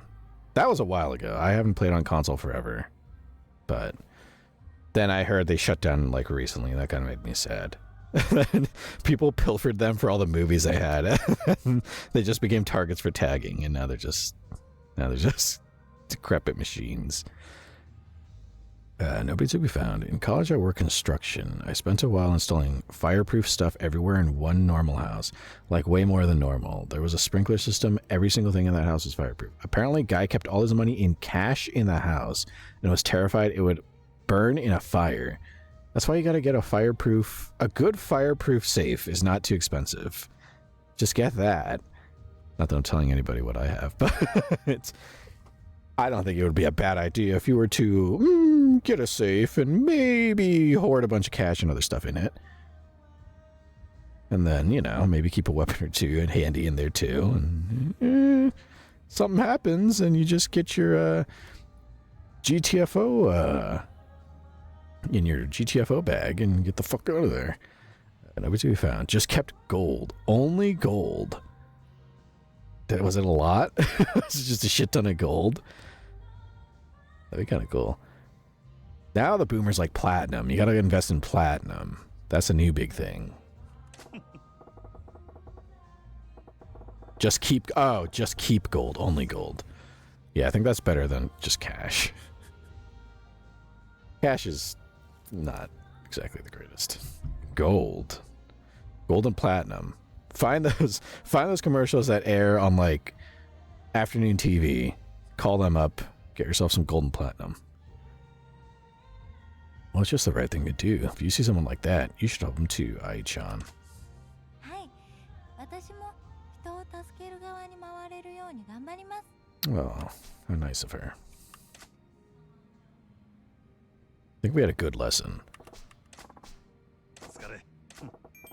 Oh, normal. Oh. Man, she probably leveled up like once.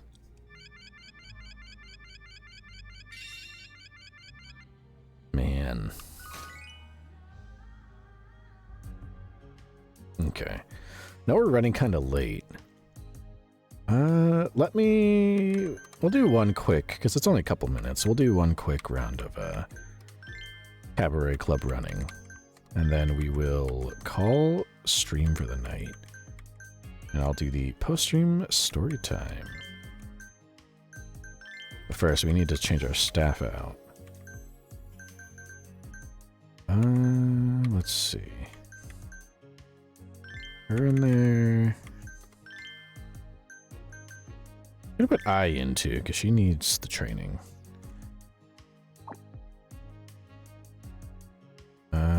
There we go. All right. Get a little more fans, a little more training to help with the battle once we get to crossing that bridge. Because my plan is to train Ai all the way up to when she can't take any more trainings, like she's maxed out. Then we'll do the battle. So ideally, she'll be as strong as she should be.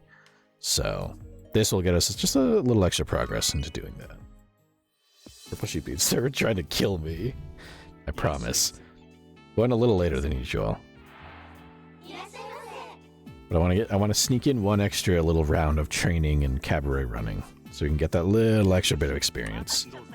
And hopefully next stream we play this, we'll be able to beat the shit out of the club we're going against. Like it shouldn't even be close, in theory, which will be nice.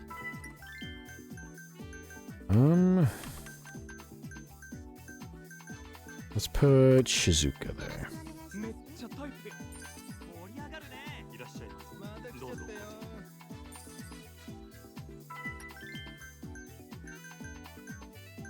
Put Ai in.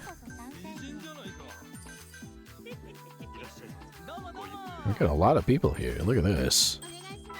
Hold on. There we go. What do you need? Towel. Bingo.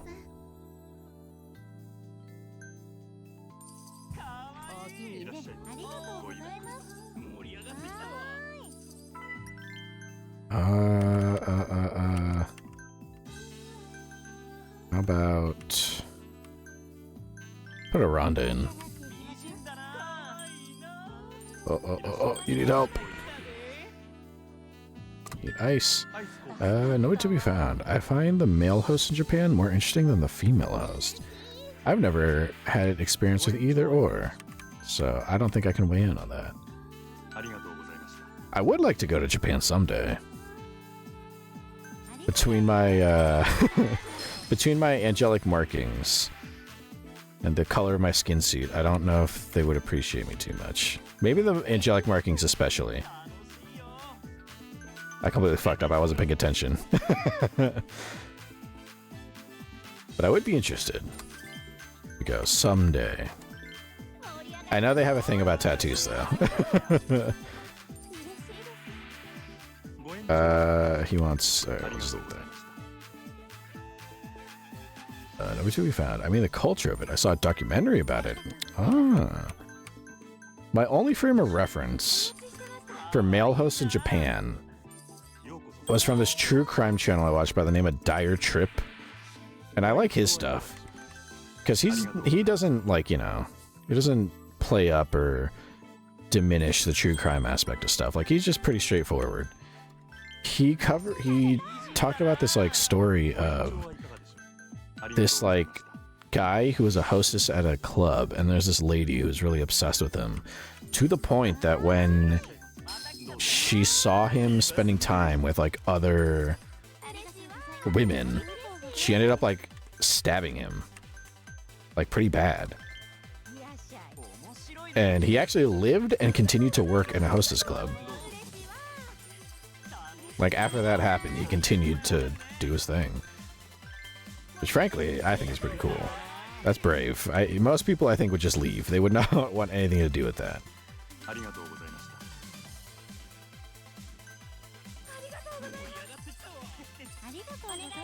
Oh. Hold on. Gracious send off there. What do you need? Guest glass. I like how there's so many people that like talking to this old lady. They're huge fans of her. Doing pretty good.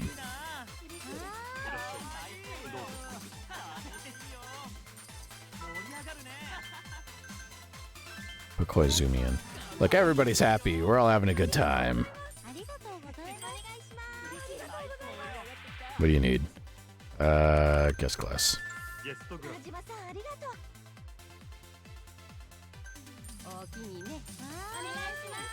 Hold on. Thank you. Okay, this is gonna be close. We gotta go quick. Here we go. Okay. You need a towel. And then this guy, what do you need? Ashtray. And then we're ready for more fever. There we go.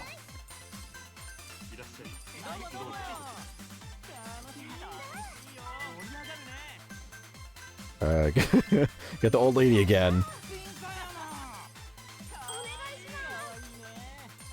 Let's see. Gracious send off here. And then you're ready to go too. Gracious send off to you as well.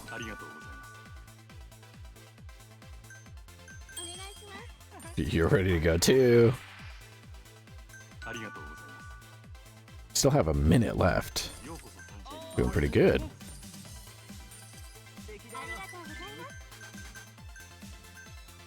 Get a Rhonda in here. Oh shit. Menu. And then all the way to the left.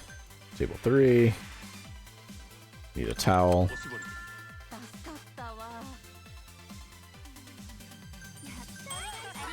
Okay. Get eye in there. You need to check. Gracious send off. Need more fans. There we go. Fever time. Bring it right back.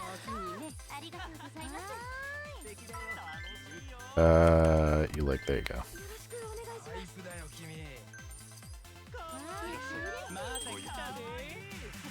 You want a long session? No.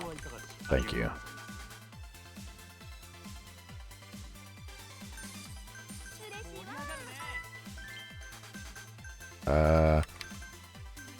Get Etsuko back at get the old lady going again. Everyone loves the old lady.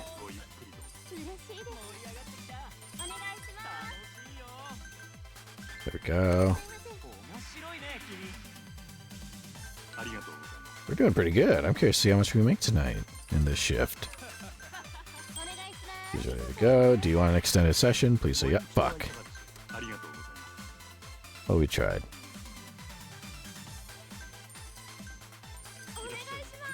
Oh shit. 10 seconds. Ladies glass. Oh, here we go. We're taking a knee.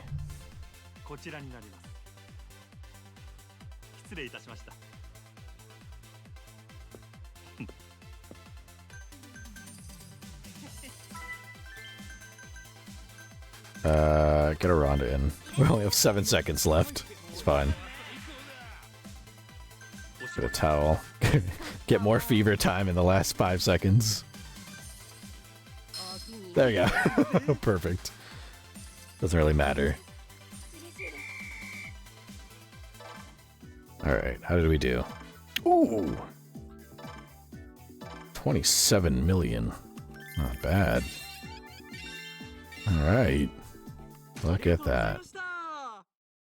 Glad I did that last run. That helps us out a bit. Okay, I'm gonna go save. And we're gonna finally call stream there. Well, I'm gonna do a quick post-stream story time, and then we'll call stream. Where's my phone? There it is. Save right there. I'm gonna do it twice, because I feel like sometimes Yakuza has a bad habit of not saving your saves. I've had that happen before, and I lost some progress on a business, and I don't want that to happen again. There we go. Alright, let me quit out of here. Return the title. Everyone watch out for the fucking flashbang that's about to hit. Here it comes, look out. Okay. And it's gone. Get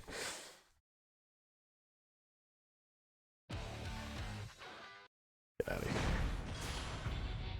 Alright. There we go. Up. Get us in the... Like, get you in the... There we go. Let me get a little bit of some chill music to wind everyone down. Let's go with this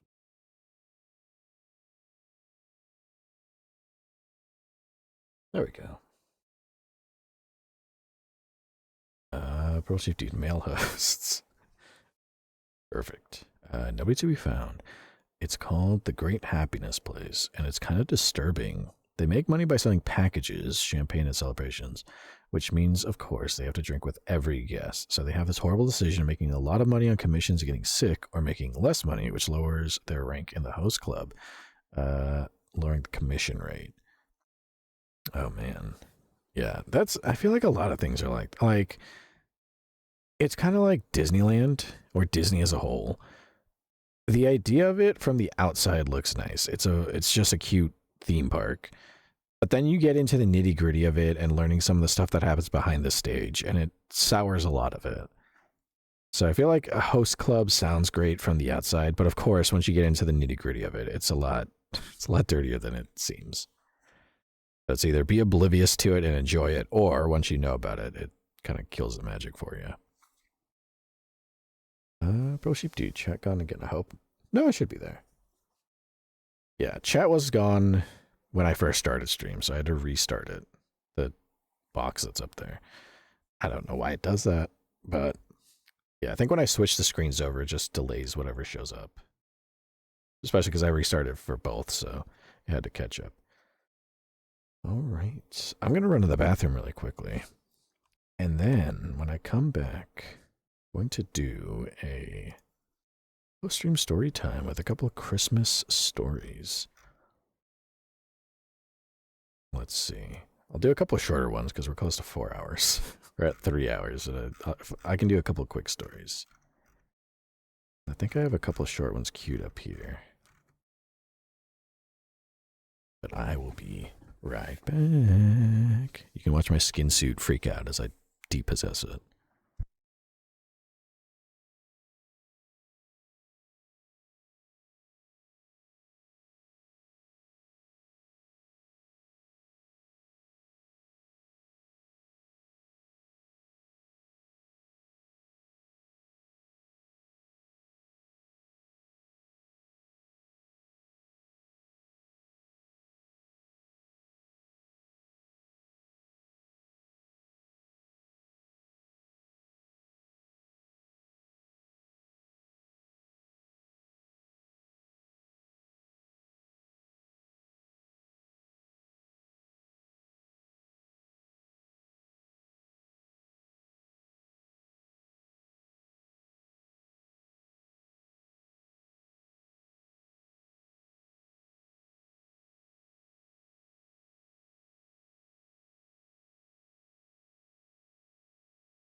back. Where PMP? This fucking text, I'm tired of it. The hardest part is the layout with the images and the captions. I'm sorry to hear that. But hey, once it's done, it'll be so much nicer. Let's see. I'm gonna do a couple quick stories, like shorter ones. I have two here that are shorter that I have queued up, and I'll read through those. So I'll read through those because tonight I do have to make the schedule for next week. Oh, that reminds me. I think I said it yesterday. I opened my big dumb mouth, and I said, "Oh, this schedule for this week's kind of wonky, but it won't be that weird for that long."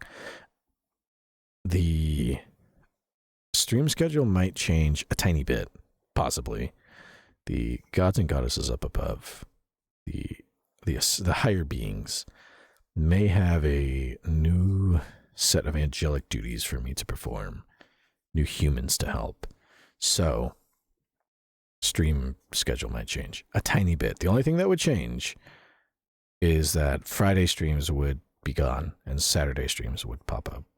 Possibly. I'm not too sure. I'm waiting on some confirmation stuff. But this next week will be fine. Everything will be normal. The week after could be Saturday, Sunday, Tuesday, Wednesdays starting. Could be. We'll see. So, not confirmed or anything. I'm just putting that out there. So, if it happens, don't be surprised. Just, a quick information. Heads up. Purple Sheep Dude, I really effed up. The entire skein is awfully tangled. Oh no. Purple Sheep Dude. Oh, permanent change? Yeah. I mean, as permanent. Like I said, my streaming schedule always depends on my angelic duties, and my angelic duties are always shifting around and moving. So, as permanent as they can be until my angelic duties are done in that place, and then I go somewhere else. So, possibly for the time being, going forward, for a little while, it could be Saturday, Sundays, Tuesday, Wednesdays. Same time, same everything, just different. My Fridays are going to get possibly a little busier with the angelic duties. Possibly. This next week will be fine. When I make the schedule, you'll see. It'll be the same Tuesday, Wednesday, Friday, Sunday. But after that, it could change to Tuesday, Wednesdays, Saturday, Sundays. Which, I mean, in a way, I kind of like that because it's like back-to-back streams for a couple times. Tuesday, Wednesday, little break. Saturday, Sunday, little break. So, kind of works out. But, again, that all depends on the gods and goddesses up above giving me a yay or nay. So, that's why you should totally join the Discord. You know what, if I'm going to say it, you should at least plug it properly. So you should totally join the Discord. Because if any schedules changes like that happen, I'll totally announce it first there. Definitely you'll know for sure. If anything happens, it'll come through there. While I'm at it, you should also follow my socials if you're not already doing that. TikTok, Twitter, Instagram, YouTube, and Twitch. I post clips on days that I don't stream, like tomorrow. Reminders on days that I do. And tomorrow I'm posting 2 clips because I forgot that I didn't upload a clip on Friday. I completely forgot. It slipped my mind, and I totally, I had that nagging feeling of oh, I'm forgetting something, and all I could come up with is, well, it's Friday, and I'd usually stream, but I'm not, so maybe that's what I'm forgetting. I have to remember I'm not streaming. But no, I forgot to post a clip on the day I wasn't streaming. 2 clips tomorrow to make up for that. My error. Purple Sheep Dude, that sentence triggered me. I thought I blacked out on the reading. I'm never forgetting this. Yeah, I have a certain, I guess I have a routine on how I stream. So it is a little weird when I plug the Discord and socials early. You'd think I would do it earlier where there's more people here, but I'm entrenched in my routine. Maybe I should try it. Nah, I like leaving it at the end. You're still here at the very end. But yeah, so mainly my main point with plugging all that let's follow my Discord. If you're not already doing that, you should join the Discord, because if my schedule changes, my schedule always depends on my angelic duties, because I'm an angel first. So if my angelic duties ever change, they might affect stream schedules. So I'll announce it. So, that way you're not blindsided by it. If, I do change, if I have to change my schedule on Fridays, and then you're sitting there waiting for a Friday stream, that's never going to come. But yeah, I think, definitely stick in the Discord if you're interested in those kinds of updates. So this week should be normal. Week after that, we'll see. I'll let you know if that changes. And of course, you'll see it in the schedule and everything, especially the Discord. Pro Sheep Dude, I know some VTubers have a bot sending it in chat every X amount of time. Bot, you dumb phone. I should set something like that up. I don't plug my socials Discord enough. I do it at the end of the stream, which is usually when everyone's asleep or logged off. So it doesn't really make sense to plug it then and there. And then I feel weird just interrupting your nice relaxing time with, hey, follow me. Just shilling my stuff to you. I should see how to do that. But get ready to hear me plug it again at the end of stream. So yeah, that was the main thing before the post stream started time. I had a feeling I'd forget if I didn't say it now before I start reading, because then I'll get into my routine of just plugging and leaving. So this week will be normal. You'll see in the schedule. I'll make the schedule. It should be normal stuff. The week after that's kind of up in the air. Which, I mean, the week after that and then the week after that are both weird, because that's Christmas and New Year's respectively. And my streaming schedule's all messed up because those holidays. The Finn family hosts other extended Finn family. So I'm not going to be streaming around those times. So it'll mess up. If anything, the schedule change kind of works out because everything's all fucky-wucky in that time. So what a perfect time for stream schedule change when things are kind of all over the place. The holidays. Love it. I really do. I don't mind schedule changes. I think schedule changes can be nice from time to time to kind of mix things up. I just don't like doing them too often because I like having a routine. But when angelic duties call, an angel's got to answer. Yes, Sera. I drink a little water before I read through these quick stories here. I have two really quick short ones, so. There we go, and there we go. Okay, perfect. Let me just get a little bit of water, and I will start reading. I'll clear my nose real quick, actually. Hold on.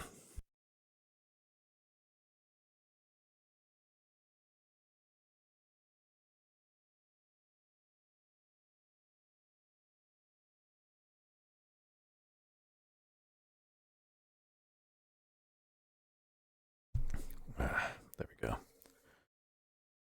Okay. So, let's see. Start with this one. This one is unknown. I think it's like an older story. Older Christmas story. This is just a story simply known as The Christmas Orange. We'll get nice and cozy and relaxed. It is time for the post-stream story time. Starting with The Christmas Orange. A summary. Jake, an orphan, looks forward to the rare treat of receiving an orange during Christmas at the orphanage. This year, due to a minor infraction, he loses this privilege, leaving him devastated. On Christmas night, another child shares a special orange made from 9 others, teaching a lesson of compassion and generosity. Here we go. Jake was a resident of an orphan's home, one of 10 children supported by what contributions the home could secure on a continuous struggle. There was very little to eat, but at Christmas there always seemed to be a little more than usual to eat, and the home seemed a little warmer. It was a time for more than usual enjoyment, but more than this, there was the orange. At Christmas time, each child received an orange, the only time of year that such a rare item was provided, and it was coveted by each child like no other thing they ever possessed. They would save it for several days, admiring it, feeling it, loving it, and contemplating the moment when they would eat it. Truly, it was a piece de resistance to the Christmas tide, and the year, for many would wait until New Year's Day or later to eat it. This Christmas Day, Jake had offended the rules of authority at the home in some manner, and his punishment was loss of the orange privilege. After a year of waiting for this rare occasion, and this most desired of all rewards, it was to be denied. The plaintiff's pleading was to no avail. Although the offense was rather minor, still it was an infraction of such rules that must govern in regulated society. Jake spent Christmas Day empty and alone. It even seemed the other children didn't want to associate with a person who didn't have an orange. Nighttime arrived, and this was the worst time of all for Jake. He could not sleep. There could be no God that would permit a contrite little soul to suffer so much by himself. Silently he sobbed for the future of mankind and perhaps the world, but mostly because he didn't have an orange like the other kids had. A soft hand placed on Jake's shoulder startled him momentarily, and an object was quickly shoved into his hands. The donor disappeared into the dark of the room, leaving Jake with what he did not immediately identify as an orange. Not a regular run-of-the-mill orange, but one fabricated from segments of 9 other oranges. 9 other highly prized oranges that would, of necessity, be eaten this day instead of several days hence. May we all share a part of ourselves this Christmas season. Merry Christmas and a Happy New Year. Just a classic old story. Apparently has a lot of iterations, but I'm not sure where it originated from. Just a regular classic Christmas story. Okay. Let me get a little more water before we read this other last story.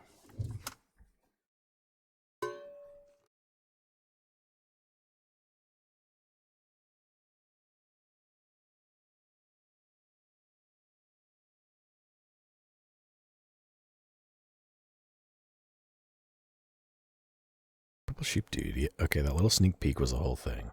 Yeah, some of these summaries are a little... I like to read the summaries, just give you a vibe of what it's like, even though it kind of tells you how the story is going to go. But some of them are just so short. I probably shouldn't read the summaries for the shorter ones because they're so small that they just don't really... just tells you what's going to happen. In fact, I won't read the summary for this one, because this one also kind of just tells a story of what happens. It kind of just spoils it. Yeah. For the really short ones. For the longer ones, I think it works, because some of these are like close to 15 minutes long. But...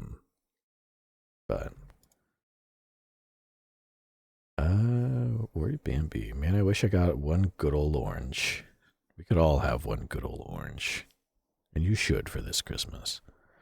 Oranges are delicious. Purple Sheep Dude, that one barely had double the amount of words. Yeah, it was just, it was like it's just the same thing. It's quite the summary. It's hard to summarize something that's already so small. I guess he tried, but this one's kind of short too, and I think it kind of just tells the whole story. So there's no point in reading the summary for this one. It's so short. This other story, is called The Dime by Unknown. We don't know the author. But I'll skip the summary because it's kind of short. There's no point in spoiling the story. The Dime. Bobby was getting cold sitting out in his backyard in the snow. Bobby didn't wear boots. He didn't like them, and anyway, he didn't own any. The thin sneakers he wore had a few holes in them, and they did a poor job of keeping out the cold. Bobby had been in his backyard for about an hour already, and, try as he might, he could not come up with an idea for his mother's Christmas gift. He shook his head as he thought, this is useless. Even if I do come up with an idea, I don't have any money to spend. Ever since his father passed away 3 years ago, the family of 5 had struggled. It wasn't because his mother didn't care or try. There just never seemed to be enough. She worked nights at the hospital, but the small wage that she was earning could only be stretched so far. But the family lacked in money and material things. They more than made up for in love and family unity. Bobby had two older sisters and one younger sister, who ran the household in their mother's absence. All 3 of his sisters had already made beautiful gifts for their mother.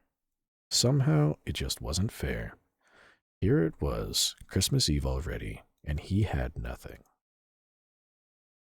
Wiping a tear from his eye, Bobby kicked the snow, started to walk down to the street where the shops and stores were. It wasn't easy being 6 without a father, especially when he needed a man to talk to. Bobby walked from shop to shop, looking into each decorated window. Everything seemed so beautiful and so out of reach. Starting to get dark, and Bobby reluctantly turned to walk home when suddenly his eyes caught the glimmer of the setting sun's rays reflecting off of something along the curb. He reached down and discovered a shiny dime. Never before has anyone felt so wealthy as Bobby felt at that moment. As he held his newfound treasure, a warmth spread throughout his entire body as he walked into the first store he saw. His excitement quickly turned cold when the salesperson told him that he couldn't buy anything with only a dime. He saw a flower shop and went inside to wait in line. When the shop owner asked if he could help him, Bobby presented the dime and asked if he could buy 1 flower for his mother's Christmas gift. The shop owner looked at Bobby and his 10-cent offering. Then he put his hand on Bobby's shoulder and said to him, "You just wait here, and I'll see what I can do for you." As Bobby waited, he looked at the beautiful flowers, and even though he was a boy, he could see why mothers and girls liked flowers. The sound of the door closing as the last customer left jolted Bobby back to reality. All alone in the shop, Bobby began to feel alone and afraid.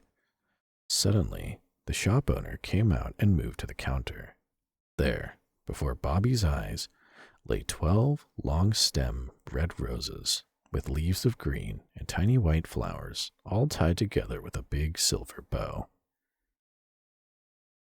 Bobby's heart sank as the owner picked them up and placed them gently into a long white box. "That will be 10 cents, young man," the shop owner said, reaching out his hand for the dime. Slowly, Bobby moved his hand to give the man his dime. Could this be true? No one else would give him a thing for his dime. Sensing the boy's reluctance, the shop owner added, "I just happen to have some roses on sale for 10 cents a dozen. You like them?" This time, Bobby did not hesitate, and when the man placed the long box into his hands, he knew it was true. Walking out the door that the owner was holding for Bobby, he heard the shopkeeper say, "Merry Christmas, son." As he returned inside, the shopkeeper's wife walked out. "Who were you talking to there? And where are the roses you were fixing?" Staring out the window and blinking the tears from his own eyes, he replied, "A strange thing happened to me this morning. While I was setting up things to open the shop, I heard a voice telling me to set aside a dozen of my best roses for a special gift. I wasn't sure at the time whether I'd lost my mind or what, but I set them aside anyways. Then, just a few minutes ago, a little boy came into the shop and wanted to buy a flower for his mother with 1 small dime. When I looked at him, I saw myself many years ago. I, too, was a poor boy with nothing to buy my mother a Christmas gift. A bearded man, whom I never knew, stopped me on the street and told me that he wanted to give me $10. When I saw that little boy, I knew how that voice was. and I put together a dozen of my very best roses. The shop owner and his wife hugged each other tightly, and as they stepped out into the bitter cold air, somehow they didn't feel cold at all. May this story instill the spirit of Christmas in you enough to pass this act along. That is that. Another very sweet story. I like these very wholesome, sweet Christmas stories. Maybe because I like Christmas, I might be biased. I might have my biases at play. Word Bambi. What the fuck do you mean Word will update in 18 minutes? The fuck? I need to continue working on my text. Ugh. I hate when that happens. But I liked using online word processors, because I tried using Word and it never worked. And you had to pay for it too. Or at least this fucking computer would try to make me pay for it. Never. And I can't stop. Yeah, that's the fun part. You can't stop it. Microsoft says they're updating, whether you like it or not. It's annoying. Good old Microsoft. Well, my dear viewers, what did we do today? Played some Yakuza 0. Made some progress. Yapped a lot. Talked about a bunch of different things, as always. The yapping never stops around here. You get an angel to start talking, he never shuts up. They just don't. They keep going. And then, yeah, did some reading. Discuss the schedule thing. Like I said, for now, this week, everything will be the same, like it has been. The week after that is kind of up in the air. But, I mean, it was already like that before with the holidays. So, yeah. Next week will be, normal. I'm not sure what we're playing quite yet, but I'll put together the schedule tonight. And then I'll post it tomorrow with 2 clips. If you'd like to see all that, you should totally follow my socials, TikTok, Instagram, YouTube, and Twitch. I post clips on days that I don't stream and reminders on days that I do. Tomorrow I'm posting 2 clips and my schedule. Also find my schedule in the Discord, where I post that. I always attach a song to it. I don't know why. I like sharing music, if you couldn't tell. But I always attach a song to it if I can. So I'll share that too. And then just, of course, we chat, we yap. I put a picture of my tamed beast in there. My tamed beast is in the pictures. IRL pic. But if you want to see that big hairy bastard, he's in there. Other Seraph fans just hang out and chat and yap. All the fun stuff. But yeah. That's about all I have for you tonight. The next stream is going to be not tomorrow. What am I saying? Tuesday. 6:30 p.m. Pacific time, 9:30 p.m. Eastern time.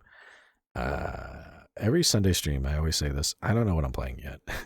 I play it by ear. I look at my Steam library and see what I have installed, or what I could install, and then make my schedule from there. Kind of what I feel like doing. So I'm not sure. We'll find something to do on Tuesday, 6:30 p.m. Pacific time, 9:30 p.m. Eastern time. Something will be played. It will be fun. There will be yapping. I can assure you of that much.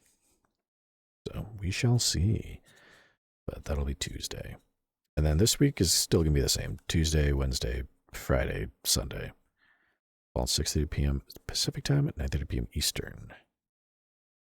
I'll find some games to play. Find some stuff to do. Purple Sheep Dude, Macro Heart on fire. Oh no. Showing toe. Oh yeah, he was showing his toe beans. He's a little showing toe beans. In this economy, he's a little freak. He's a big freak. Giant tame beast. I make fun of him and I insult him and then I, cuddle with him because I love him. I adore him. That giant needy creature. Oh, my cat. Yes, that's a tamed beast. Purple Sheep Dude, because Microsoft off ice. Sorry, it's bad. Macro. Oh, I see. Microsoft Office. I get it.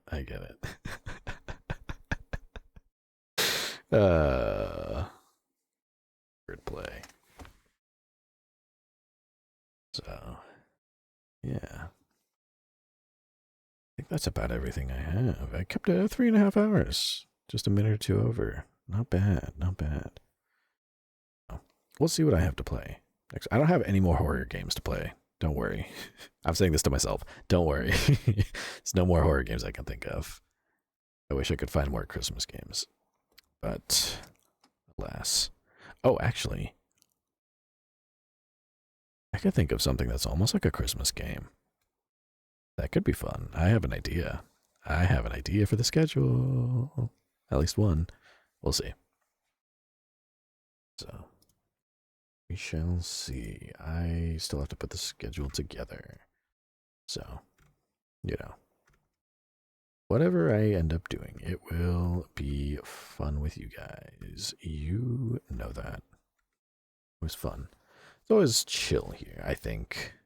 Unless I'm laughing at someone getting hurt, then it's not so chill, and it's just kind of borderline psychotic. I like to think it's always a good time.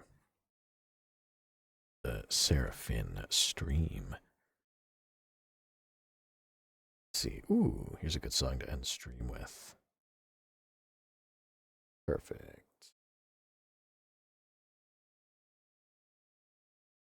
Get this out of here. Ending song, a closing song.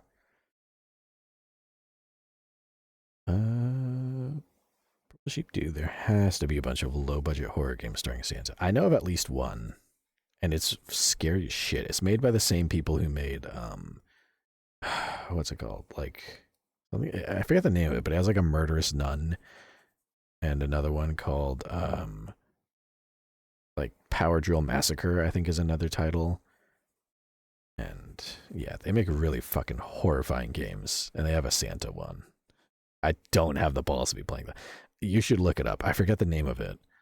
I say that I do this all the time. I say this like I can't fucking just look it up right here. I have the access to the internet right here.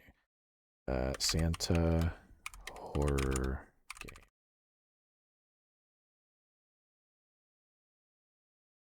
game. Fucking.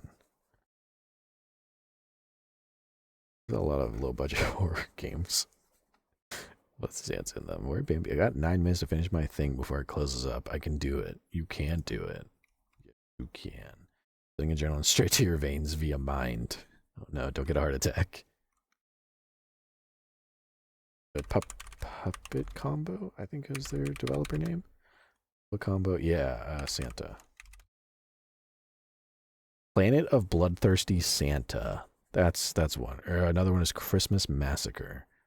There's 2. Planet of Bloodthirsty Santa and Christmas Massacre. 2 low PS1 style, cheesy 80s slasher looking horror games. I'm too much of a pussy to be doing all that.